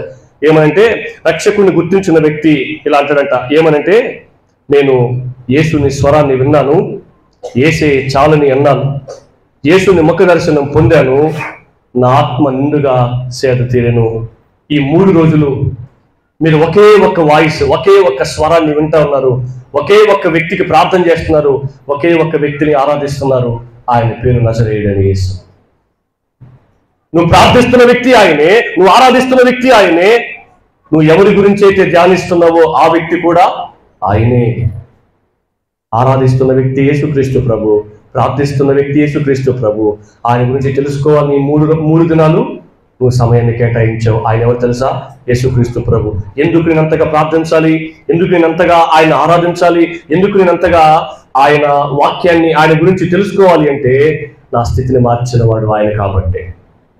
నన్ను ఎంత గొప్పగా బలపరిచాడో, నన్ను ఏ స్థితిలో నుంచి తీసి నిలబెట్టాడో, ఇప్పుడు నాకు ఏ స్థితిలో ఉంచబోతున్నాడో నేను ఆయన దాని గురించి నేను తెలుసుకోవాలి. తెలుసుకుంటున్న కొద్దీ నేను ఆయన ప్రేమించగలను, తెలుసుకుంటున్న కొద్దీ నేను ఆయనకు లోబడగలను, తెలుసుకుంటున్న కొద్దీ నేను మరీ ఎక్కువగా ఆయన ఆరాధించగలను, తెలుసుకుంటున్న కొద్దీ నేను ఎక్కువ సమయానికి గడపగలను, తెలుసుకుంటున్న కొద్దీ నేను ఆయన కోసం ఎదురు చూడగలను. కాబట్టి నేనేం చేయాలి తెలుసా? ఆయన గురించి తెలుసుకునే ప్రయత్నం నేను చేయాలి. సో మన పాపం నుంచి మనం ఎప్పుడు బయటపడతామంటే, క్రీస్తు అవసరతను గుర్తించినప్పుడు. మొదటి విషయం అది. ఏం చేయాలి? మన పాపం నుంచి మనం ఎప్పుడు బయటపడతాం, విడిపించబడతాం. మన వల్ల అయితే సాధ్యం కాదని చూసాం. ఇప్పుడు ఎవరి వల్ల సాధ్యమవుతుంది అంటే, పరమ వైద్యుడైన యేసుక్రీస్తు ద్వారా మాత్రమే సాధ్యమవుద్ది. అందుకనే ఆయనకు రక్షకుడు అనే పేరు పెట్టారు. ఎక్కడి నుంచి విడిపించిన రక్షకుడు? పాపముల నుంచి విడిపించిన రక్షకుడు. అందుకనే యేసుక్రీస్తుని గురించి మనం ధ్యానిస్తాం. యేసుక్రీస్తు నాకు చాలా అవసరం. ఎందుకు ఆయన మాత్రమే అంటే, ఆయన జీవితం గురించి కొన్ని విషయాలు మనం గుర్తు చేసుకునే ప్రయత్నం చేద్దాం. ఆయన జన్మ ఎలాంటిది, ఎందుకు యేసుక్రీస్తు ప్రభు ఈ లోకానికి వచ్చాడు అంటే, లూకా 19:10 మనం చూస్తాం. ఏమని చూస్తాం? నశించిన దానిని వెదకి. ఎందుకు వెదకాల్సిన అవసరం ఉంది? ఎందుకు వెతకాల్సిన అవసరం ఉంది? చల్లా చెదరైపోయాం. పాపం వల్ల ఏం చేసింది? చిన్నాభిన్నం చేసింది. పాపం ఏం చేసింది? పత్రం అయిపోయేటట్లు చేసింది. పాపం ఏం చేసింది? గందరగోళం అయిపోయేటట్లు చేసింది. అందుకని యేసుక్రీస్తు ప్రభు ఈ లోకానికి వచ్చి ఏం చేశాడు తెలుసా? మనల్ని వెదికాడు. నశించిపోతున్న వ్యక్తిని వెదకి రక్షించడం కోసం యేసుక్రీస్తు ఈ లోకంలో జన్మించడం జరిగింది. మన అవసరాలు తీర్చడం కోసం కాదు జన్మించింది, మన రోగాన్ని నయం చేయడం కోసం కాదు జన్మించింది, మనకు డబ్బులు ఇవ్వడం కోసం కాదు దేవుడు జన్మించింది, మనకు కంఫర్టబుల్ సౌకర్యవంతమైన జీవితాన్ని ఇవ్వడం కోసం కాదు దేవుడు జన్మించింది. పాపము నుంచి రక్షించడానికి, శాపము నుంచి రక్షించడానికి. ఏ దేవునితో అయితే మనం సంబంధాన్ని తెంచుకున్నామో అదే దేవునితో మరలా తిరిగి సంబంధాన్ని తిరిగి నిర్మించడం కోసం యేసుక్రీస్తు ప్రభు ఈ లోకానికి రావడం జరిగింది. ఈ వర్తమానం మనం ఎక్కడంటే తెలుసా? క్రిస్మస్ రోజు వింటాం. ఎందుకు ఆయన కన్యక గర్భమును మాత్రమే జన్మించవలసి వచ్చిందంటే, ఆయన మన పాపాన్ని విడిపించడానికి రక్షకుడికి లోకంకి రావాలి. మన వలె పాపమును జన్మిస్తే ఆయన మనల్ని ఎలా రక్షించగలడు? రక్షించలేడు. కాబట్టి ఆయన జన్మలో కూడా పాపము ఉండకూడదు. పాపము లేని వాడు మాత్రమే పాపి అయిన వ్యక్తిని రక్షించగలడు. కాబట్టి ఆయన జన్మ అంత పవిత్రంగా ఉండాల్సి వచ్చింది. ఆయన ఈ భూమి మీద కన్యక గర్భాన్ని జన్మించాడు కాబట్టి దేవుడు అవ్వలేదు. దేవుడిగా ఉండే శరీరాన్ని ధరించి కన్యక గర్భాన ఆయన జన్మించాల్సి వచ్చింది. ఎందుకోసమయ్యా ఆయన భూమి మీదకి వచ్చాడు అంటే నా రక్షణ కోసం, నా రక్షణ కోసం. పతనమైపోతున్న ఈ జీవితాన్ని, పాడైపోయిన ఈ జీవితాన్ని, పడిపోయిన ఈ జీవితాన్ని, చీకటిమయమైపోయిన ఈ జీవితాన్ని, నరకానికి పాత్రులైపోయిన మా జీవితాన్ని రక్షించడం కోసం ఆయన ఈ లోకంలో పవిత్రునిగా, పరిశుద్ధునిగా జన్మించవలసి వచ్చింది. ఆయన నా కోసం జన్మించాడు అని తెలుసుకుంటే నేను రక్షించబడిపోతానా? రక్షించబడిపోను. ఆయన వచ్చిన కార్యం నెరవేర్చబడాలి కదా. ఆయన ఎందుకు వచ్చాడో నేను కొన్ని విషయాలు మీకు గుర్తు చేసే ప్రయత్నం చేస్తా. నశించిపోతున్న వ్యక్తిని వెతికి రక్షించడం కోసం వచ్చాడు అని మనం చూసాం. ఇప్పుడు ఆయన ఏం చేసి మనం రక్షించాడో మనం చూసే ప్రయత్నం చేద్దాం. ఏం చేశాడు తెలుసా? సమస్త మానవాళి పాప పరిహారార్థ నిమిత్తమై ఆయన తన ప్రాణాన్ని పణంగా పెట్టాడు. ఆయన తన ప్రాణాన్ని పణంగా పెట్టాడు. ఆ విషయాన్ని మనం ఇప్పుడు చూడడానికి ప్రయత్నం చేస్తాం. యేసుక్రీస్తు యొక్క జన్మ మన రక్షణ కోసం, రెండవది యేసుక్రీస్తు యొక్క మరణం మన రక్షణ కోసం. అర్థమవుతుందా? ఆయన ఎలా మరణించాడు అంటే లేఖనం చెప్తా ఉంది. యెషయా గ్రంథం 53:6 బట్టి చదవద్దు, నోట్ చేసుకునే ప్రయత్నం చేయండి. యెషయా గ్రంథం 53:6 బట్టి క్రీస్తు మన పాపాలని మోసాడు. ఏం చేశాడు? క్రీస్తు మన పాపాలను మోసాడు. గలతీ 3:13 బట్టి క్రీస్తు మన శాపాన్ని అనుభవించాడు. ఇదిగో, దేవుడు ఈ భూమి మీద ఏం చేసినా అది ఆయనను రుజువు చేసుకోవడం కోసం కాదు, మన కోసమే ఆయన చేశాడు. అర్థమవుతుంది మీకు ఈ మాట? దేవుడు ఈ భూమి మీద ఏం చేసినా మన కోసమే చేశాడు. ఆయన మన పాపాన్ని మోసాడు. యెషయా గ్రంథం 53:6 చెప్తుంది. గలతీ 3:13 బట్టి ఆయన మన శాపాన్ని మోసాడు, శాపాన్ని అనుభవించాడు అని చెప్తుంది. మత్తయి సువార్త 27:46 బట్టి ఆయన మన స్థానములో దేవుని వలన విడిచిపెట్టబడ్డాడు అని చెప్తుంది. యెషయా గ్రంథం 53:4-5 బట్టి క్రీస్తు మన పాపం నిమిత్తమై దేవుని ఉగ్రతను అనుభవించాడు అని చెప్తుంది. రోమా 5:6-8 చూస్తే క్రీస్తు మన స్థానంలో మరణించాడు అని చెప్తుంది. మన శాపాన్ని ఎందుకు మోసాడు తెలుసా? మన పాపాన్ని ఎందుకు మోసాడు తెలుసా? మన స్థానంలో దేవుని వల్ల ఎందుకు విడిచిపెట్టబడ్డాడు తెలుసా? మీరు గమనించారా? దేవునితో ఆయనకు రిలేషన్షిప్ 4వ మాటలు మనం చూస్తాం. మనం గుడ్ ఫ్రైడే అప్పుడు 7 మాటలు ధ్యానిస్తాం కదా. దాంట్లో 4వ మాట ఏంటి? నా దేవా, నా దేవా, నన్ను ఎందుకు చేయి విడిచిపెడితివి? చూసారా? అని బిగ్గరగా కేకవేశను అన్నమాట మనం చూస్తాం. అవునా? మనుషులు ఆయన్ని అవమానపరుస్తున్నప్పుడు ఆయన స్పందించలా, కొడుతున్నప్పుడు స్పందించలా, మొహాన ఉమ్ము వేస్తున్నప్పుడు స్పందించలా. అవునా? నువ్వు నిజంగా దేవుని కుమారుడివేనా? అయితే నిన్ను రక్షించుకో, మమ్మల్ని కూడా రక్షించు అని అపహాస్యం చేస్తున్నప్పుడు ఆయన రక్షించలా. ఆయన ఎత్తి మీద ముళ్ళ కిరీటం పెడుతున్నప్పుడు ఆయన స్పందించలా. ఆయన ఎప్పుడు స్పందించాడు తెలుసా? తండ్రి అయిన దేవునితో ఉన్న రిలేషన్షిప్ కట్ అయినప్పుడు వెంటనే ఆయన రియాక్ట్ అవ్వడం మనం చూస్తున్నాం. భర్త మాట్లాడకపోతే, భార్య మాట్లాడకపోతే, పిల్లలతో మాట్లాడకపోతే, అమ్మ నాన్న మాట్లాడకపోతే మనం ఫీల్ అవుతాం. కానీ దేవుడు మాట్లాడడం మానేస్తే ఎందుకు ఫీల్ అవ్వట్లేదు? ఆయన స్పందిస్తున్నాడు. నా దేవా, నా దేవా, నన్ను ఎందుకు చేయి విడిచిపెట్టావు? మీరు గమనిస్తున్నారా? ఆయన మన స్థానంలో దేవుని వలన విడిచిపెట్టబడ్డాడు. అంత మాత్రమే కాదు, ఆయన మన నిమిత్తం ఆయన ఏం చేశాడు తెలుసా? తన ప్రాణాన్ని అర్పించాడు. ఆయన మరణం మన రక్షణ కోసం. హల్లెలూయా! ఆయన జన్మ మన రక్షణ కోసం. ఆయన జన్మించి మరణిస్తేనే రక్షించబడిపోతానా? కాదు. పాపం వలన వచ్చిన జీతము మరణం, దాన్ని జయించాలి కదా. ఆయన జయిస్తేనే ఆయన విశ్వాసం ఉంచిన మనం కూడా అదే మరణాన్ని జయించగలం. కాబట్టి ఆయన ఏం చేశాడు తెలుసా? మరణపు ముళ్ళును విడిచి మూడవ దినాన తిరిగి లేపబడ్డాడు. ఆయన పునరుద్ధానం, ఆయన జన్మ మనం చూసాం. ఆయన ఎందుకు జన్మించాడు అంటే మన రక్షణ కోసం. ఆయన మరణం మనం చూసాం. ఆయన ఎందుకు అటువంటి ఘోరమైన మరణాన్ని అనుభవించాడంటే మనందరి రక్షణ కోసం. అంత మాత్రమే కాదు, ఇప్పుడు మనం ఏం చూస్తున్నాం తెలుసా? ఆయన పునరుద్ధానం. ఎందుకు ఆయన మరణించి తిరిగి లేపబడ్డాడు అంటే ఆయన దేవుడిని రుజువుపరచుకోవడం కోసమా? ఆయన దేవుడిని రుజువుపరచుకోవడం కోసం ఆయన భూమి మీదకి రావాల్సిన అవసరం లే. ఆయన దేవుడిని రుజువుపరచుకోవడం కోసం ఆయన మరణించాల్సిన అవసరం లే. ఆయన దేవుడు రుజువుపరచుకోవడం కోసం మరణించి 3వ దినాన తిరిగి లేపబడాల్సిన అవసరం లే. ఆయన దేవుడిని రుజువుపరుచుకోవాలి అనుకుంటే ఎలాగైనా రుజువుపరుచుకోగలడు. కానీ ఎందుకు జన్మించాడు, ఎందుకు ఈ లోకానికి వచ్చాడు, ఎందుకు మరణించాడు, ఎందుకు 3వ దినాన తిరిగి పునరుద్ధారుడై లేపబడ్డాడు అంటే మన రక్షణ కోసం. ఆయన జన్మ నిరక్షణ కోసమని, ఆయన మరణం నిరక్షణ కోసమని, ఆయన పునరుద్ధానం నిన్ను రక్షించడం కోసమే అని దేవుని యొక్క వాక్యం సెలవిస్తుంది. ఆయన నా రక్షకుడు నువ్వు ఎప్పుడైతే గుర్తిస్తావో అప్పుడు నువ్వు వాక్యం నుండి లాభాన్ని పొందుతావు. ఆయన నా రక్షకుడు నువ్వు ఎప్పుడైతే గుర్తిస్తావో అప్పుడు నువ్వు వాక్యం నుంచి లాభాన్ని పొందుకుంటావు. అందుకనే కొరింథీ రాసిన మొదటి పత్రిక 15వ అధ్యాయం 3వ వచనం 4వ వచనంలో మనం ఇదే మాటలను చూస్తాం. ఒకసారి చదువుతారా?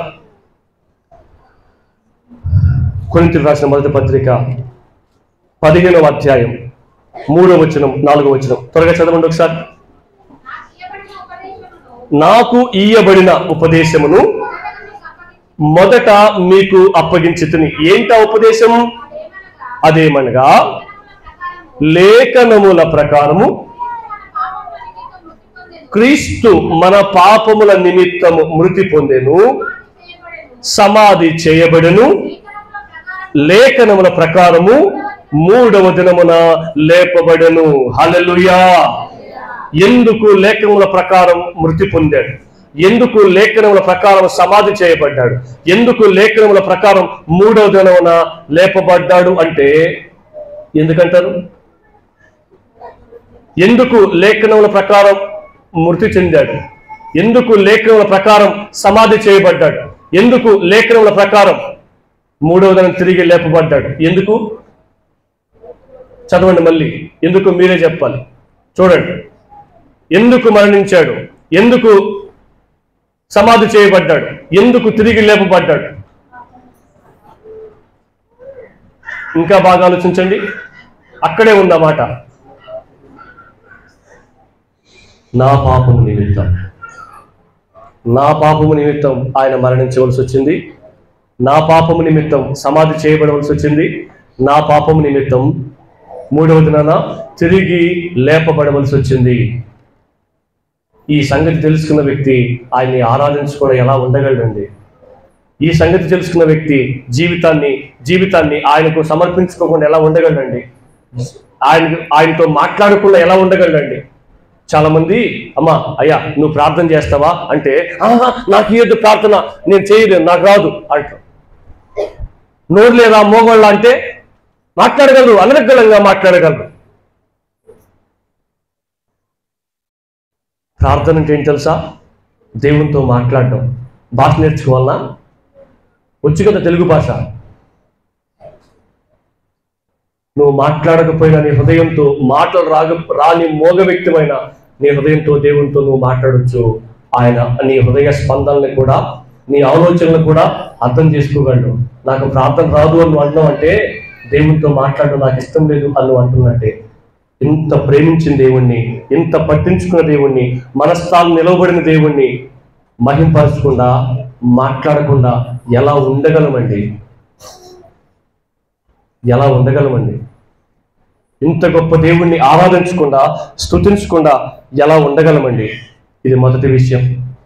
ఇంత గొప్ప దేవుణ్ణి నువ్వు గుర్తించావా? కనుగొన్నావా? నీ స్థితిని మార్చేవాడు ఆయన మాత్రమే అని గ్రహించావా? ఏంటి ఆ స్థితి? పాపపు స్థితిని మార్చగలిగిన దేవుడు ఆయన మాత్రమే అని నువ్వు గుర్తించావా? అప్పుడు నువ్వు వాక్యం నుండి ఎంతో గొప్ప లాభాన్ని పొందుకున్నట్లు. హల్లెలూయా. మొదటి విషయం. రెండోది, క్రీస్తు అవసరం గుర్తించిన వ్యక్తి వెంటనే ఏం చేస్తాడు తెలుసా? ఆయన్ని సంతోషపెట్టాలని కోరుకుంటాడు. అది రెండవది. ఎప్పుడైతే ఆయన సంతోషపెట్టే జీవితాన్ని ఒక వ్యక్తి జీవిస్తాడో అప్పుడు నిజంగా ఆ వ్యక్తి వాక్యం నుండి లాభం పొందుకున్నాడు అనడానికి రుజువు అవుతుంది. ఏంటి? క్రీస్తుని సంతోషపెట్టాలనే కోరిక. క్రీస్తుని సంతోషపెట్టాలనే కోరిక. ఎందుకు యేసు క్రీస్తుని సంతోషపెట్టాలి మనం? ఇదిగో ఈ జీవితంలో ఆయన్ని సంతోషపెట్టే పనులు చేయాలి. మనం ఏం చేసినా ఆయన్ని సంతోషపెట్టే పనులే చేయాలి. ఎందుకని? పౌలు భక్తుడు అన్నాడు కొరింథీ రాసిన మొదటి పత్రికలోనే 6వ అధ్యాయం 19-20 వచనంలోనే. ఒకసారి చూడండి. ఒకసారి ఎందుకు నేను దేవుని సంతోషపెట్టే జీవితాన్ని జీవించాలి? నా సంతోషం కోసం నేను బ్రతకాల్సిన అవసరం లేదా అంటే, ఎందుకోసం దేవుని సంతోషపెట్టే జీవితం జీవించాలి అంటే ఆయన ఏమన్నాడు ఒకసారి చూడండి. 6వ అధ్యాయం 19-20 వచనాలు. మీ దేహము దేవుని వలన మీకు అనుగ్రహించబడింది. ఇదిగో ఈ దేహం, ఈ జీవితం మనది కాదు. తర్వాత మరి ఎందుకు ఈ దేహం అనుగ్రహించబడింది? మీలోనున్న పరిశుద్ధాత్మకు ఆలయమై ఉన్నదని మీరు ఎరుగరా? మీలో ఉన్న పరిశుద్ధాత్మకు ఆలయమై ఉంది. పరిశుద్ధాత్మ దేవుడు మీలో పనిచేసి ఇదిగో ఆయన కోసం పనికొచ్చే వ్యక్తిగా తయారు చేసుకోవడం కోసం ఈ దేహాన్ని దేవుడు మీకు అనుగ్రహించాడు. ఈ చేతులు దేనికి ఇచ్చాడు? ఈ కళ్ళను దేనికి ఇచ్చాడు? ఈ గొంతుని దేవుడు దేనికి ఇచ్చాడు? ఈ కాలం దేవుడు దేనికి ఇచ్చాడు? ఈ మైండ్ని దేవుడు దేనికి ఇచ్చాడు అంటే, పరిశుద్ధాత్మ దేవుడు మనలో నివసిస్తూ మనల్ని మారుస్తూ అనేకులను మార్చడం కోసం, మనల్ని మారుస్తూ అనేకులను మార్చడం కోసం, ఈ గొంతుతో అనేకులకు చెప్పడం కోసం, ఈ కాళ్ళు ఆయన వాళ్ళ ఇద్దరికి నడిచివేయడం కోసం, ఈ చేతులు వాక్యాన్ని పట్టుకొని ఇదిగో నా జీవితాన్ని మార్చింది ఆయనే అని వాళ్ళ ఎదుట నిలవబడడం కోసం, ఆయన గురించి తెలుసుకోవడం కోసం ఈ మైండ్ని దేవుడు మనకిచ్చినాడు. మీ దేహము మీది కాదు, దేవుని వలన మీకు అనుగ్రహించబడింది. మీలో ఉన్న పరిశుద్ధాత్మకు ఆలయమై ఉంది. అందుకని ఆయన ఏమంటే తెలుసా? మీరు మీ సొత్తు కాదు,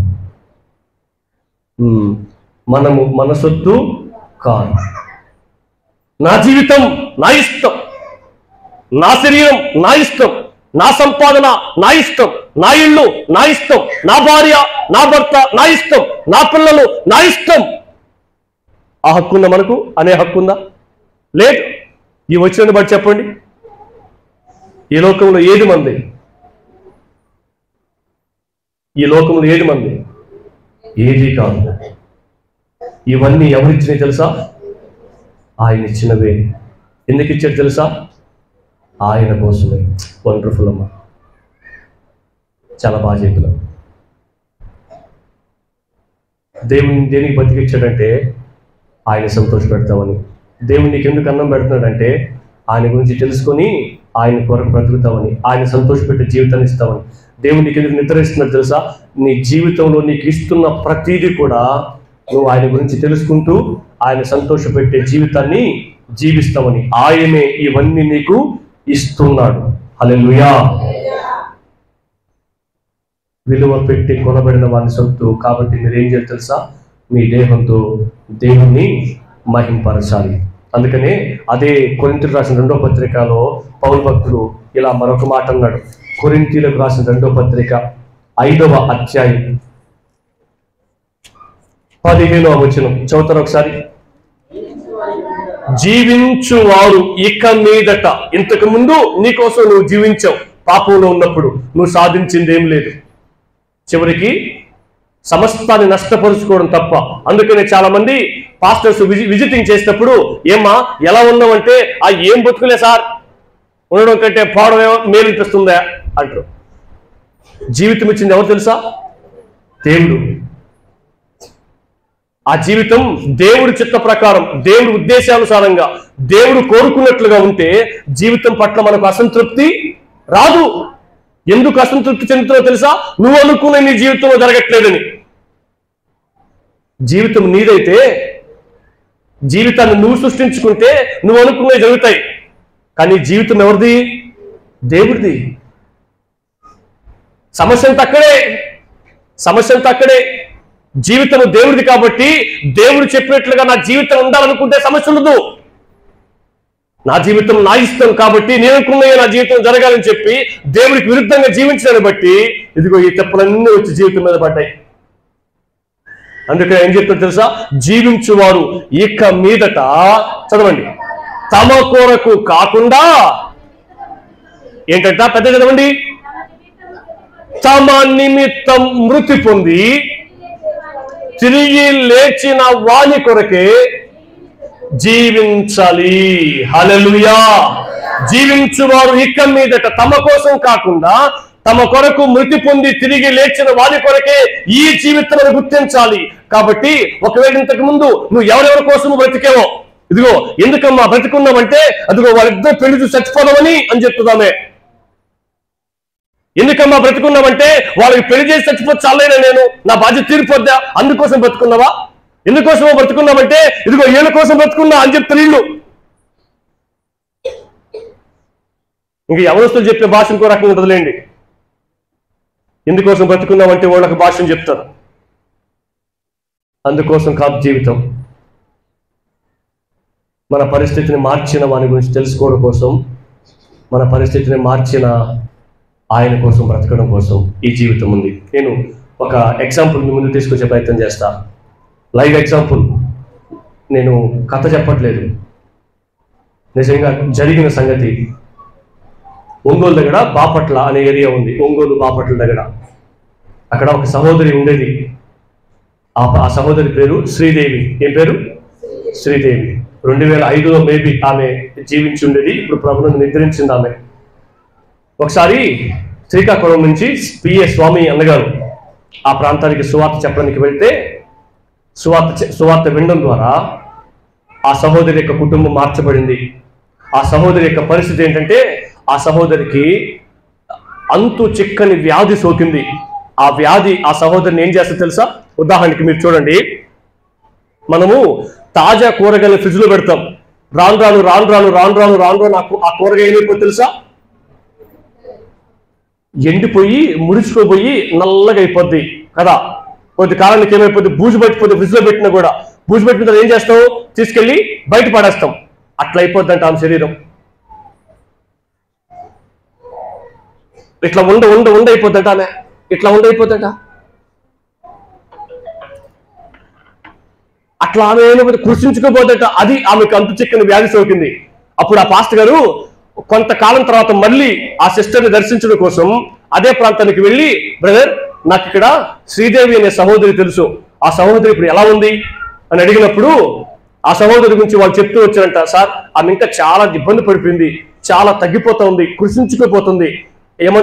మీకు అర్థమవుతుంది కదా, అలా ఆమె శరీరం పాడైపోతా ఉంది అని ఆ సహోదరు చెప్పినప్పుడు ఒకసారి చూద్దాం అని ఆ సహోదరి ఇంటికి వెళ్ళాడంట ఆ పాస్టర్ గారు, పిఏ స్వామి అనే పాస్టర్ గారు. వెళ్తే ఆ సహోదరి మంచంలో ఒక మూల పడుకోందట. మంచంలో ఒక మూల అంత అయిపోయింది. మంచంలో ఒక మూల పడుకుంది. అప్పుడు అక్కడికి వెళ్ళి ఆ శ్రీదేవి అని పిలిచినప్పుడు, అన్నా వందనన్నా బాగున్నారా అనిందంట. అమ్మా నేను బాగున్నాను, నువ్వు బాగున్నావా అని అడిగే పరిస్థితులు కూడా లేవమ్మా అంటే, అన్నా అలా కాదు, నేను చాలా సంతోషంగా ఉన్నా, నేను చాలా బాగున్నా, నా కోసం ప్రార్థన చేయండి, నా పరిచర్య కోసం ప్రార్థన చేయండి అనిందంట. అమ్మా ఏమని చెప్పింది? నా పరిచర్య కోసం. అసలు నువ్వు మంచం దిగాలంటే ఎవరైనా సపోర్ట్ చేయాలి నీకు. నువ్వు ఎప్పుడు చచ్చిపోతావు నీకే తెలియదు. అటువంటి పరిస్థితుల్లో పరిచర్య చేస్తావా? కూర్చొని పాస్టర్ గారు ఏ పరిచయం చేస్తావమ్మా నువ్వు అని అడిగినప్పుడు ఆమంట ఒక అన్నని ఉదయాన్నే బాడుకి పిలుస్తుందంట, రిక్షా దొక్కే అన్నని.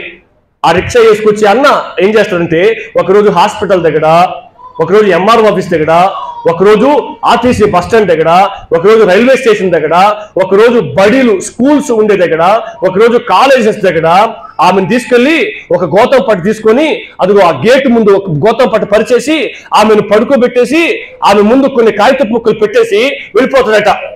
సాయంత్రం 4కి 5కి వచ్చి రిక్షా వేసుకొని మళ్ళీ ఆమెను తీసుకెళ్లి, అంత ఉండైపోద్ది కదా, ఆ వ్యక్తిని తీసుకొని మళ్ళీ రిక్షాలో కూర్చోబెట్టుకొని ఇంటికి తీసుకెళ్లి మంచంలో పడుకోబెట్టి వెళ్ళిపోతాడంట. అది ఆయన పని, ఉదయము సాయంత్రం. ఆ సహోదరి ఆ నడి రోడ్లో ఎండలో, మరి వానొస్తే లేచి వెళ్ళలేదు పాపం, ఎండొస్తే జరుపుకోలేదు పాపం నీడకి. ఆ ఎండలోనే ఆ రోడ్డు మీద వెళ్లే వాహనాలన్నీ ఆ సహోదరి మీద దుమ్ము కొడతా ఉంటాయి. ఆ ఎండలో పడుకొని చెమటలు పడితే చెమటలు తుడుచుకోవడానికి కూడా అవకాశం ఉంది ఆ సహోదరికి. ఎందుకంటే కాళ్ళు చేతులు పనిచేయవు, ఒంట్లో గొంతు తప్ప ఇంకేం పనిచేయదు. అటువంటి పరిస్థితుల్లో ఆ గోతం పట్టు మీద ఎండలో చెమటలు కాల్చుకుంటూ రోడ్డు మీద వెళ్లే వాహనాలన్నీ దుమ్ము కొట్టుకుంటూ ఆమె ఏం చేస్తుంది తెలుసా? అటు పోయే వ్యక్తికి, అన్నా యేసుప్రభు నిజమైన దేవుడన్నా నమ్ముకో, అక్క యేసుప్రభు నిజమైన దేవుడు అక్క నమ్ముకో, తమ్ముడు యేసుప్రభు నిజమైన దేవుడు నమ్ముకో, చెల్లి యేసుప్రభు నిజమైన దేవుడు నమ్ముకో, అదిగో అక్కడ కరపత్రికలు ఉన్నాయి, తీసుకుని వెళ్ళి చదువు. యేసుప్రభు ఎంత ప్రేమ కలిగిన వాడో, యేసుప్రభు ఎంత గొప్పవాడో నీకు తెలుస్తుంది. నా జీవితాన్ని ఎంతగా మార్చిన దేవుడు ఆయన, అంతగా మార్చాడా? నీకు ఆరోగ్యం లేదు, ఎప్పుడు చచ్చిపోతావు తెలియదు, రోడ్డు మీద పడుకోన్నావు, దుమ్ము కొట్టుకుంటున్నావు, నీ పరిస్థితి ఏం బాలేదు, నీ జీవితం అంత గొప్పగా మార్చారా? నాకు ఒకప్పుడు డబ్బులు లేవు, యేసు ప్రభువుని నమ్ముకున్నా, డబ్బులు వచ్చినాయి, నువ్వు కూడా నమ్ముకో, ఇంత గొప్ప ధనవంతుడు అవుతావు అని చెప్తున్నారు చాలా మంది.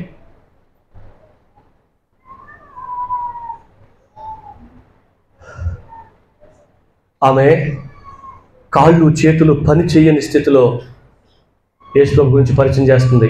ఇది ఒకవైపు. మరొక వైపు మీకు గుర్తు చేస్తే చూడండి, వాళ్ళు బ్రాహ్మిన్స్, వాళ్ళ గ్రామస్తులందరూ వాళ్ళ కుటుంబాన్ని వెలేసేశారు. యేసు ప్రభువుని నమ్ముకోబట్టి నీకు ఇటువంటి అంతు చిక్కని రోగం పట్టింది అని చెప్తున్నారు. ఒకవైపు వాళ్ళ నాన్న మంచాన్ని పట్టేస్తే వాళ్ళ నాన్నకి సపర్లు చేయడానికి కూడా ఈమెకు ఆరోగ్యం లేదు. ఒకవైపు వాళ్ళ నాన్న మంచం మీద పడుకుని నా కూతురి జీవితం, నా జీవితం ఇలా అయిపోయింది అని చెప్పి ఏడుస్తూ ఉండేవాడంట. కళ్ళలోంచి నీట్లా కారిపోతున్నాయంట పడుకుంటే. నాన్న, మనం యేసు ప్రభువుని నమ్ముకున్నాం, యేసు ప్రభు మన కొరకు ప్రాణం పెట్టాడు, యేసు ప్రభు మన రక్షకుడు, అంత గొప్ప దేవుడు మన కొరకు ప్రాణం పెట్టాడు. ఇదిగో ఈ స్థితిలో మనం ఉండడం దేవునికి మహిమ తీసుకొస్తుందేమో, కాబట్టి ఈ స్థితిలో ఉంచిన దేవుణ్ణి మనం స్తుతిద్దాం నాన్న, ఈ స్థితిలో ఉంచిన దేవుని మనం మహింపడతాం నాన్న అని చెప్పేదంట. ఆ అన్నకి అక్కడ కూర్చోబెట్టి ఆమె పరిచయం గురించి చెప్తా ఉంది.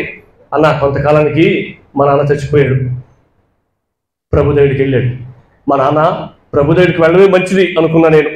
ఎవరు చెప్తారండి ఈ మాటలు? చెప్పగలమండి మనం? ఏం దేవుడు! ఆ దేవుడు నమ్ముకున్న తర్వాత మాకేం వచ్చింది? నా స్థితిని ఇట్లా మార్చేసాడు, మా నాన్న తీసేసుకున్నాడు, ఇంక మా నాన్న లేకపోతే నాకు ఎవరు దిక్కు? మా నాన్న ఉంటే ఏమైనా చేసేవాడు, నాకు నేనేమన్నా బాగుంటే మా నాన్నకి ఏమైనా చేసేదాన్ని. నన్ను ఇలా చేసేసాడు, మా నాన్న తీసేసుకున్నాడు, ఏం దేవుడు అని దేవుని సనిగే వాళ్ళు ఉన్నారు. మా నాన్న ప్రభు తీసేసుకున్నాడు అన్నా, మా నాన్న ఇప్పుడు ప్రభుత్వం ఉన్నాడు. మా నాన్న ప్రభుత్వం ఉండడం మంచిదిలే, ఆయన మంచంలో ఉన్నప్పుడు చాలా బాధపడేవాడు అన్నా. మా నాన్న ప్రభు దగ్గరికి వెళ్ళిపోయాడు. మా నాన్న బట్టి నేను ప్రభుని స్తుతిస్తున్నా అన్న, చాలా సంతోషంగా ఉన్నా, నా పరిచయం కోసం కూడా ప్రార్థన చేయండి అన్న అని చెప్పేదండి. కొంతకాలం అయిన తర్వాత మరలా అదే ఒంగోలు ప్రాంతానికి వెళ్ళాడంట. వెళ్ళిన తర్వాత, తమ్ముడు, నేను కొంతకాలం క్రితం శ్రీదేవి అనే సహోదరిని కలుసుకున్నాను, ఆమె నా వలన యేసు ప్రభువుని నమ్ముకుంది, పరిచయం చేస్తున్నానని చెప్పింది. ఇప్పుడు ఆ సహోదరి పరిచయం ఎలా ఉంది అని చెప్పి ఇలాగే పాస్టర్స్ కొంతమంది కూర్చోంటే వాడు ఒక తమ్ముడు అడిగాడంట. అడిగితే ఆ తమ్ముడు చెప్పాడంట, ఆ పాస్టర్ గారు చెప్పాడంట, అన్నా, శ్రీదేవి చనిపోయింది. ఆమె ఆ బస్ స్టాండ్ల దగ్గర, ఆ రోడ్ల దగ్గర, ఆ హాస్పిటల్ దగ్గర, ఆ స్కూల్ దగ్గర, ఆ గోతపట్టు మీద కొనుక్కొని అరిసి అరిసి యేసు ప్రభు దేవుడిని నమ్ముకోండి అన్నా, యేసు ప్రభు దేవుడిని నమ్ముకోండక్క అని చెప్పడాన్ని బట్టి 800 మంది రక్షించబడ్డారన్నా అని చెప్పాడంట. 800 మందిలో 14 మంది సేవకులయ్యారన్నా. ఆ 14 మంది సేవకుల్లో నేను కూడా ఒకనన్నా చెప్పాడంట. నువ్వు ఒకసారి ఆలోచించండి, నీకు కాళ్ళు బాగున్నాయి, నీకు చేతులు బాగున్నాయి, నువ్వేం మోగదానివి కాదు, అన్నీ పనిచేస్తున్నాయి, అన్నీ బాగున్నాయి. ఆ సహోదరికి ఏం బాగుంది చెప్పు? ఒక నోరు తప్ప ఏం లేదు. బ్రాహ్మిన్స్, 5 అంతస్తుల బిల్డింగ్, అపార్ట్మెంట్ ఉంది ఆమెకి, మంచి ఆస్తిపర్రాలు. ఒక డాక్టర్ని పెట్టుకుని ఈజీగా సౌకర్యవంతంగా బతికి చచ్చిపోవచ్చు కదా ఆమె.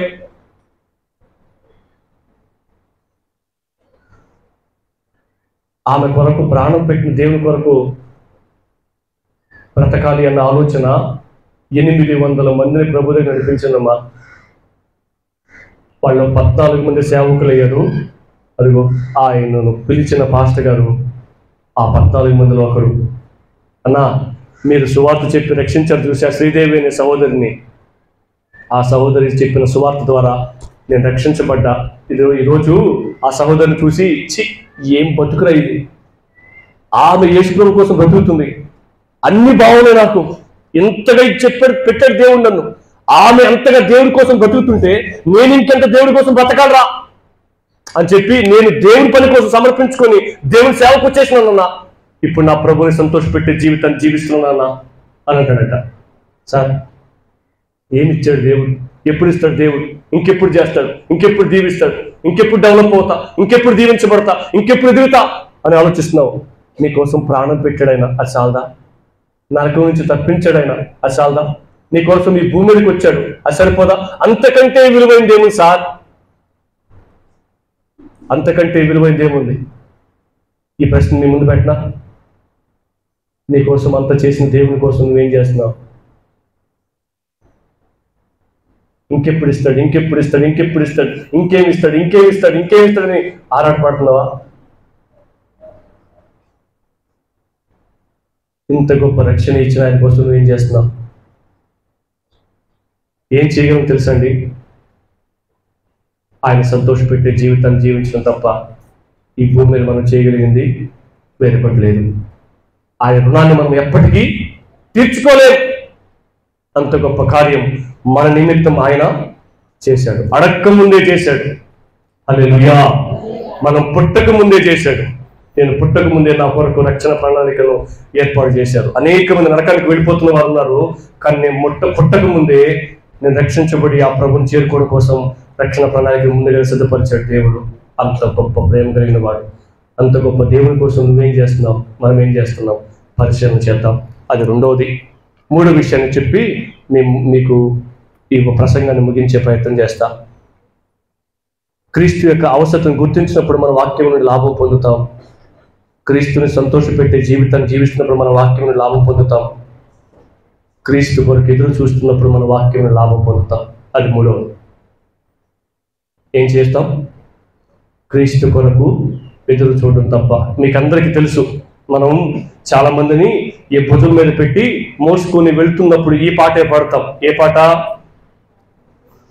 పరదేశులము ప్రియులారా మన పురమీది కాదెప్పుడు, నిజముగా పురమీది కాదెప్పుడు, స్థిరమని నమ్మకు ధరయౌవరికిని, పరలోకమే స్థిరము, నిజముగా పరలోకమే స్థిరము, ధనధాన్యములు తరగక మానవు, మేడలు మిద్దెలు పడిపోక మానవు, ధనధాన్యములు తరిగిపోక మానవు. ఈరోజు మన చేతిలో ఉన్న రూపాయి ఖచ్చితంగా రేపు మన చేతిలో గ్యారంటీగా ఉండదు. ఉంటుందని మనం ఖచ్చితంగా చెప్పలేము. ఈ భూమిలో ప్రతిదానికి గ్యారంటీ ఉంది, మన జీవితానికి తప్ప. మరి ఈ జీవిత పరమార్థం ఏంటి సార్?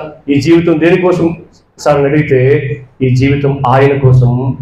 ఈ జీవితం ముగించబడిన తర్వాత ఆయన్ని చేరుకోవడం కోసం. అందుకనే ఆ భక్తుడు ఈ మాట రాశాడు. ఏమని రాశాడు తెలుసా? కొరింథీయులకు రాసిన మొదటి పత్రిక 13వ అధ్యాయం 12వ వచనంలో పౌలు గారు ఈ మాటని ప్రస్తావించాడు. చూడండి ఒకసారి. కొరింథీయులకు రాసిన మొదటి పత్రిక 13వ అధ్యాయం 12వ వచనం చదవండి ఒకసారి. ఇప్పుడు అద్దములో చూచినట్లు సూచనగా చూచుచున్నాము, అప్పుడు ముఖాముఖిగా ఆయన్ని చూస్తాం. ఎప్పుడు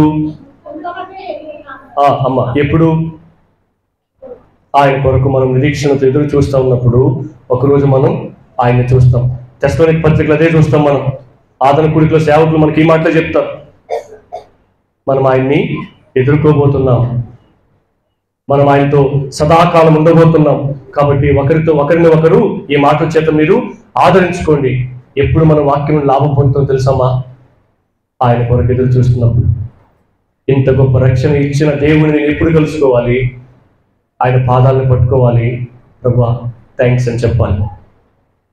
నా స్థితిని నువ్వు మార్చావు ప్రభువా. నువ్వే నా కొరకు ఈ లోకానికి దిగి వచ్చి ఉండకపోతే, నువ్వే నా కొరకు మరణించి ఉండకపోతే, నువ్వే నా కొరకు పునరుద్ధరణకి తిరిగి లేపబడి ఉండకపోతే నేను ఈరోజు నిన్ను చూసే వ్యక్తిని కాదు.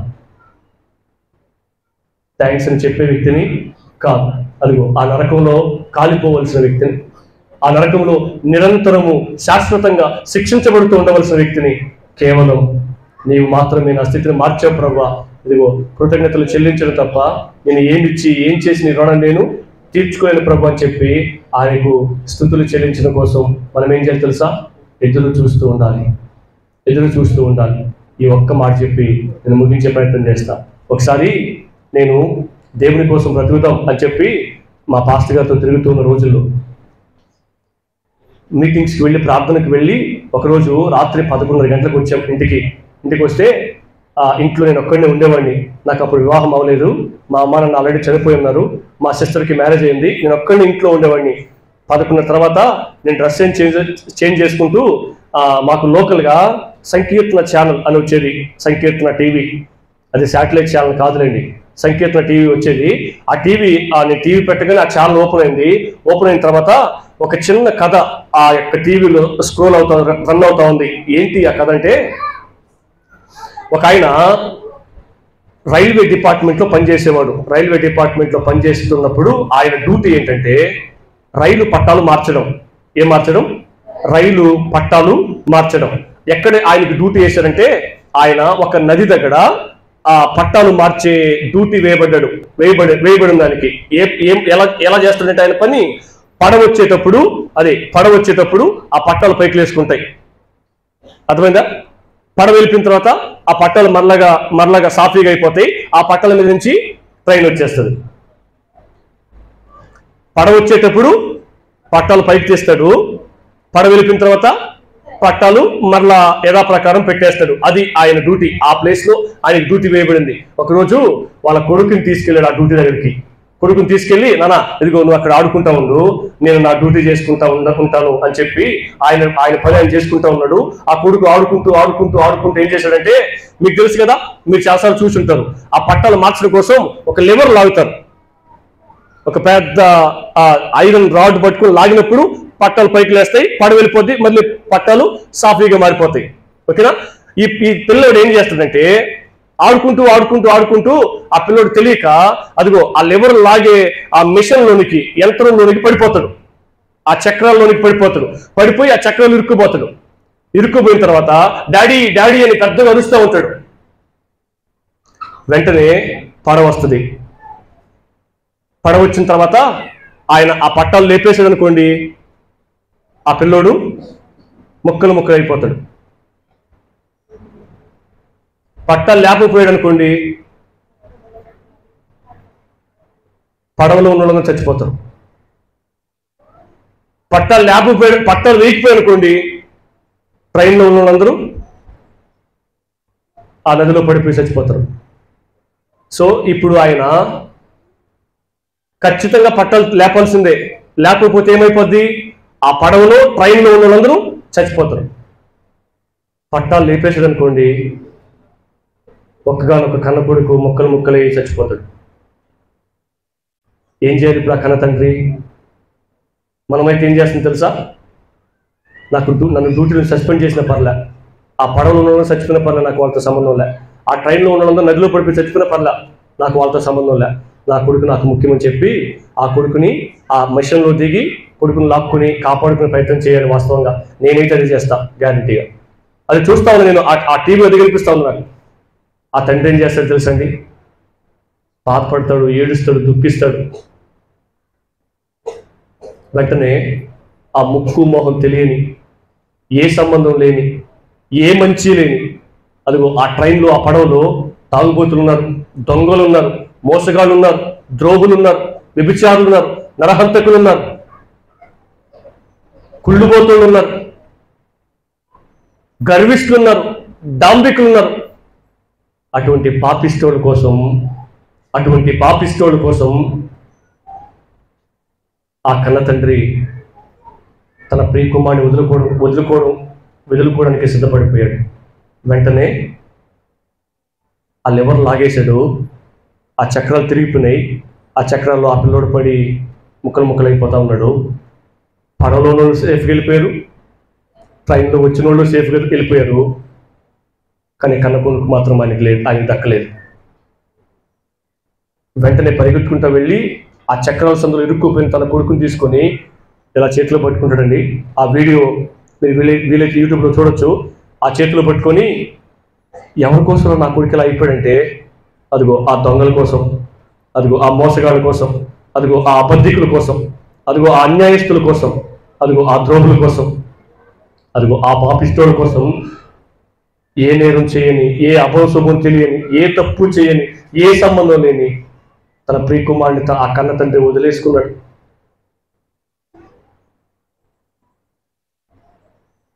ఆ కన్న తండ్రి ఎవరు తెలుసండి? మన తండ్రి అయిన దేవుడు. ఏ నేరం చేయని ఆ పాపిష్టులను రక్షించడం కోసం, ఆ మోసగాళ్ళను రక్షించడం కోసం ఆ చక్రం నలిగిపోయింది ఎవరు తెలుసండి? మన ప్రభు. మన ప్రభు, మన ప్రభు, నా ప్రభు. ఆయన అలా చచ్చిపోతే మనం సేఫ్గా దాటేశాం. ఈరోజు అలా కూర్చోడానికి కారణం తెలుసా? ఆ కుమారుడు ప్రాణత్యాగం. ఇదిగో ఈయన నా ప్రియ కుమారుడు, ఈయన ఎందుకు నేను ఆనందిస్తున్నా. ఆ కన్న తండ్రి ప్రేమ ఈరోజు మనంత సాఫీగా కూర్చోవడానికి కారణం. అది అలాగే చూస్తూ అలాగే కూర్చునిపోయినా నేను చివరిగా ఆ వీడియో ఎండింగ్లో ఇగో ఈ మాట రాసింది. నా జీవితంలో మర్చిపోయిన నా మాట ఏం తెలుసా? ఒక పక్క సిలువలో నుజ్జుగా నల్లగొట్టబడిన యేసుక్రీస్తు బొమ్మేసి, నీకోసం ఎంతగా శ్రమను భరించి మరణించిన ఆ క్రీస్తు కోసం నువ్వు బ్రతుకుతావా అనే ప్రశ్న నా ముందుకు వచ్చి నిలబడింది. నీకోసం ఎంతగా నలుగొట్టబడి మరణించిన ఆ యేసుక్రీస్తు కోసం నువ్వు బ్రతుకుతావా అన్నప్పుడు నాకు తెలియదు, నా కథలోంచి వెంటనే నీళ్లు వస్తా ఉన్నాయి. ఎవరి విషయం అంతగా బాధపడే వాళ్ళు కాదు. అమ్మ నాన్న లేడనే బాధ చాలా ఎక్కువ ఉంది. అంతకంటే ఎక్కువగా ఏడుస్తున్నా. నాకు ఎవరు తోడుగా లేదు, నేను ఒంటరిగా ఉన్నా, నా జీవితం అంతా దిక్కులేని అయిపోయింది అనే పరిస్థితుల్లో కూడా ఎంతగా బాధపడలేదు. ఇంతగా నలగొట్టబడిన ఆ దేవుని కోసం నువ్వు బ్రతుకుతావా అని అన్నప్పుడు అక్కడే ప్రార్థన చేశాను నేను, ప్రభువా నువ్వు నన్ను ఎంతగా ప్రేమించావని, నీ ప్రియకుమారుని నా కొరకు, ఇదిగో ఈ ద్రోహి కోసం, ఈ అపనమ్మకస్తుడి కోసం, ఈ అన్యాయస్తుడి కోసం, ఈ ఘోరమైన పాపి కోసం నీ ప్రియకుమారుని నువ్వు సులువుగా వదిలేసుకున్నావు. యేసుక్రీస్తు ప్రభువా నువ్వు నా కోసం అంత భరించావు నాకు అర్థమవుతున్నప్పుడు నీ కోసం నేను బ్రతకాలనే ప్రేరేపణ వస్తుంది. ఇక బతికితే నీ కోసమే బ్రతుకుతా అని తీర్మానించుకొని ఈరోజు ఇక్కడ దాకా రావడం జరిగింది. హల్లెలూయా. ఇదిగో ఈ చప్పట్లు మనం ప్రభు కొడదాం. చప్పట్లు కొడితే సరిపోదు. నువ్వు ఏ బంధువుల మధ్య అయితే ఉన్నావో, ఎవరి జీవితంలో అయితే ఉన్నావో, ఎవరి కడుపునైతే పుట్టావో, ఎవరినైతే కన్నావో, ఎవరి తోడు పుట్టావో, ఎవరి బంధువుగా పిలువబడుతున్నావో, ఏ ఊరి వ్యక్తిగా పిలువబడుతున్నావో, ఏ సంఘ వ్యక్తిగా పిలువబడుతున్నావో, వారి మార్పు కోసం బ్రతుకు. అప్పుడు దేవుడే నీ కోసం చప్పట్లు కొడతాడు. శబాష్, సూపర్, వండర్ఫుల్ అని నీ కోసం చప్పట్లు కొడతాడు. బలా నమ్మకమైన మంచి దాసుడా అని నేను పరలోకానికి ఆహ్వానిస్తాడు. అంతకంటే ఈ జీవితంలో సాధించబోయేది ఏం లేదు, నెత్తిని పెట్టుకోబోయేది ఏం లేదు. ఆయన కోసం బ్రతకడం పరలోకములో దేవదూతలకి కూడా దొరకని గొప్ప భాగ్యం. ఇక్కడ నువ్వు చిమ్ముతుంటే పరలోకములో దేవదూతలు కుళ్ళుకుంటుంటారు, అరే అంత గొప్ప ప్రేమ కలిగిన ఆ దేవుడి సేవ నేను చేసే భాగ్యం, ఆయన రుణాన్ని తీర్చుకునే భాగ్యం, నేను పాట పాడగలుగుతున్న అంతవరకే. అలా చిమ్మి సాపలేసే భాగ్యం నాకు లేదే. యేసు ప్రభువు నిజమైన దేవుడు, ఆయన రక్షకుడు అని చెప్పే భాగ్యం నాకు లేదే అని వాళ్ళు కుళ్ళుకుంటారు. అంత గొప్ప భాగ్యం దేవుడు నీకిచ్చాడండి, నీకిచ్చాడు. బ్రతుకుతావా దేవుని కోసం? ఒకసారి చెప్తావా, అయ్యా నువ్వు నా కోసం ఎంత గొప్ప కార్యం చేసావు నాకు అర్థమవుతుంది. ఇదిగో ఈ వాక్యమే నాకు చెప్తుంది, ఎంత గొప్ప లాభం నా జీవితానికి ఉందని ఈ వాక్యం చదువుతున్నప్పుడు నాకు అర్థమవుతుంది. కాబట్టి ఇప్పటి వరకు నేను ఎవరెవరి కోసం బతికాను, దేని కోసం బతికాను, ఇది సాధించాలని బతికాను. ఇక మీదటి నుంచి బతికిపోతున్న ప్రతి క్షణం నీ కోసం బ్రతుకుతా ప్రభువా అని తీర్మానం తీసుకుంటావా? ఇప్పుడు నువ్వు ఆయనతో మాట్లాడు, తల ఉంచు, ప్రార్థన చేయి, ప్లీజ్ ప్రార్థన చేయి.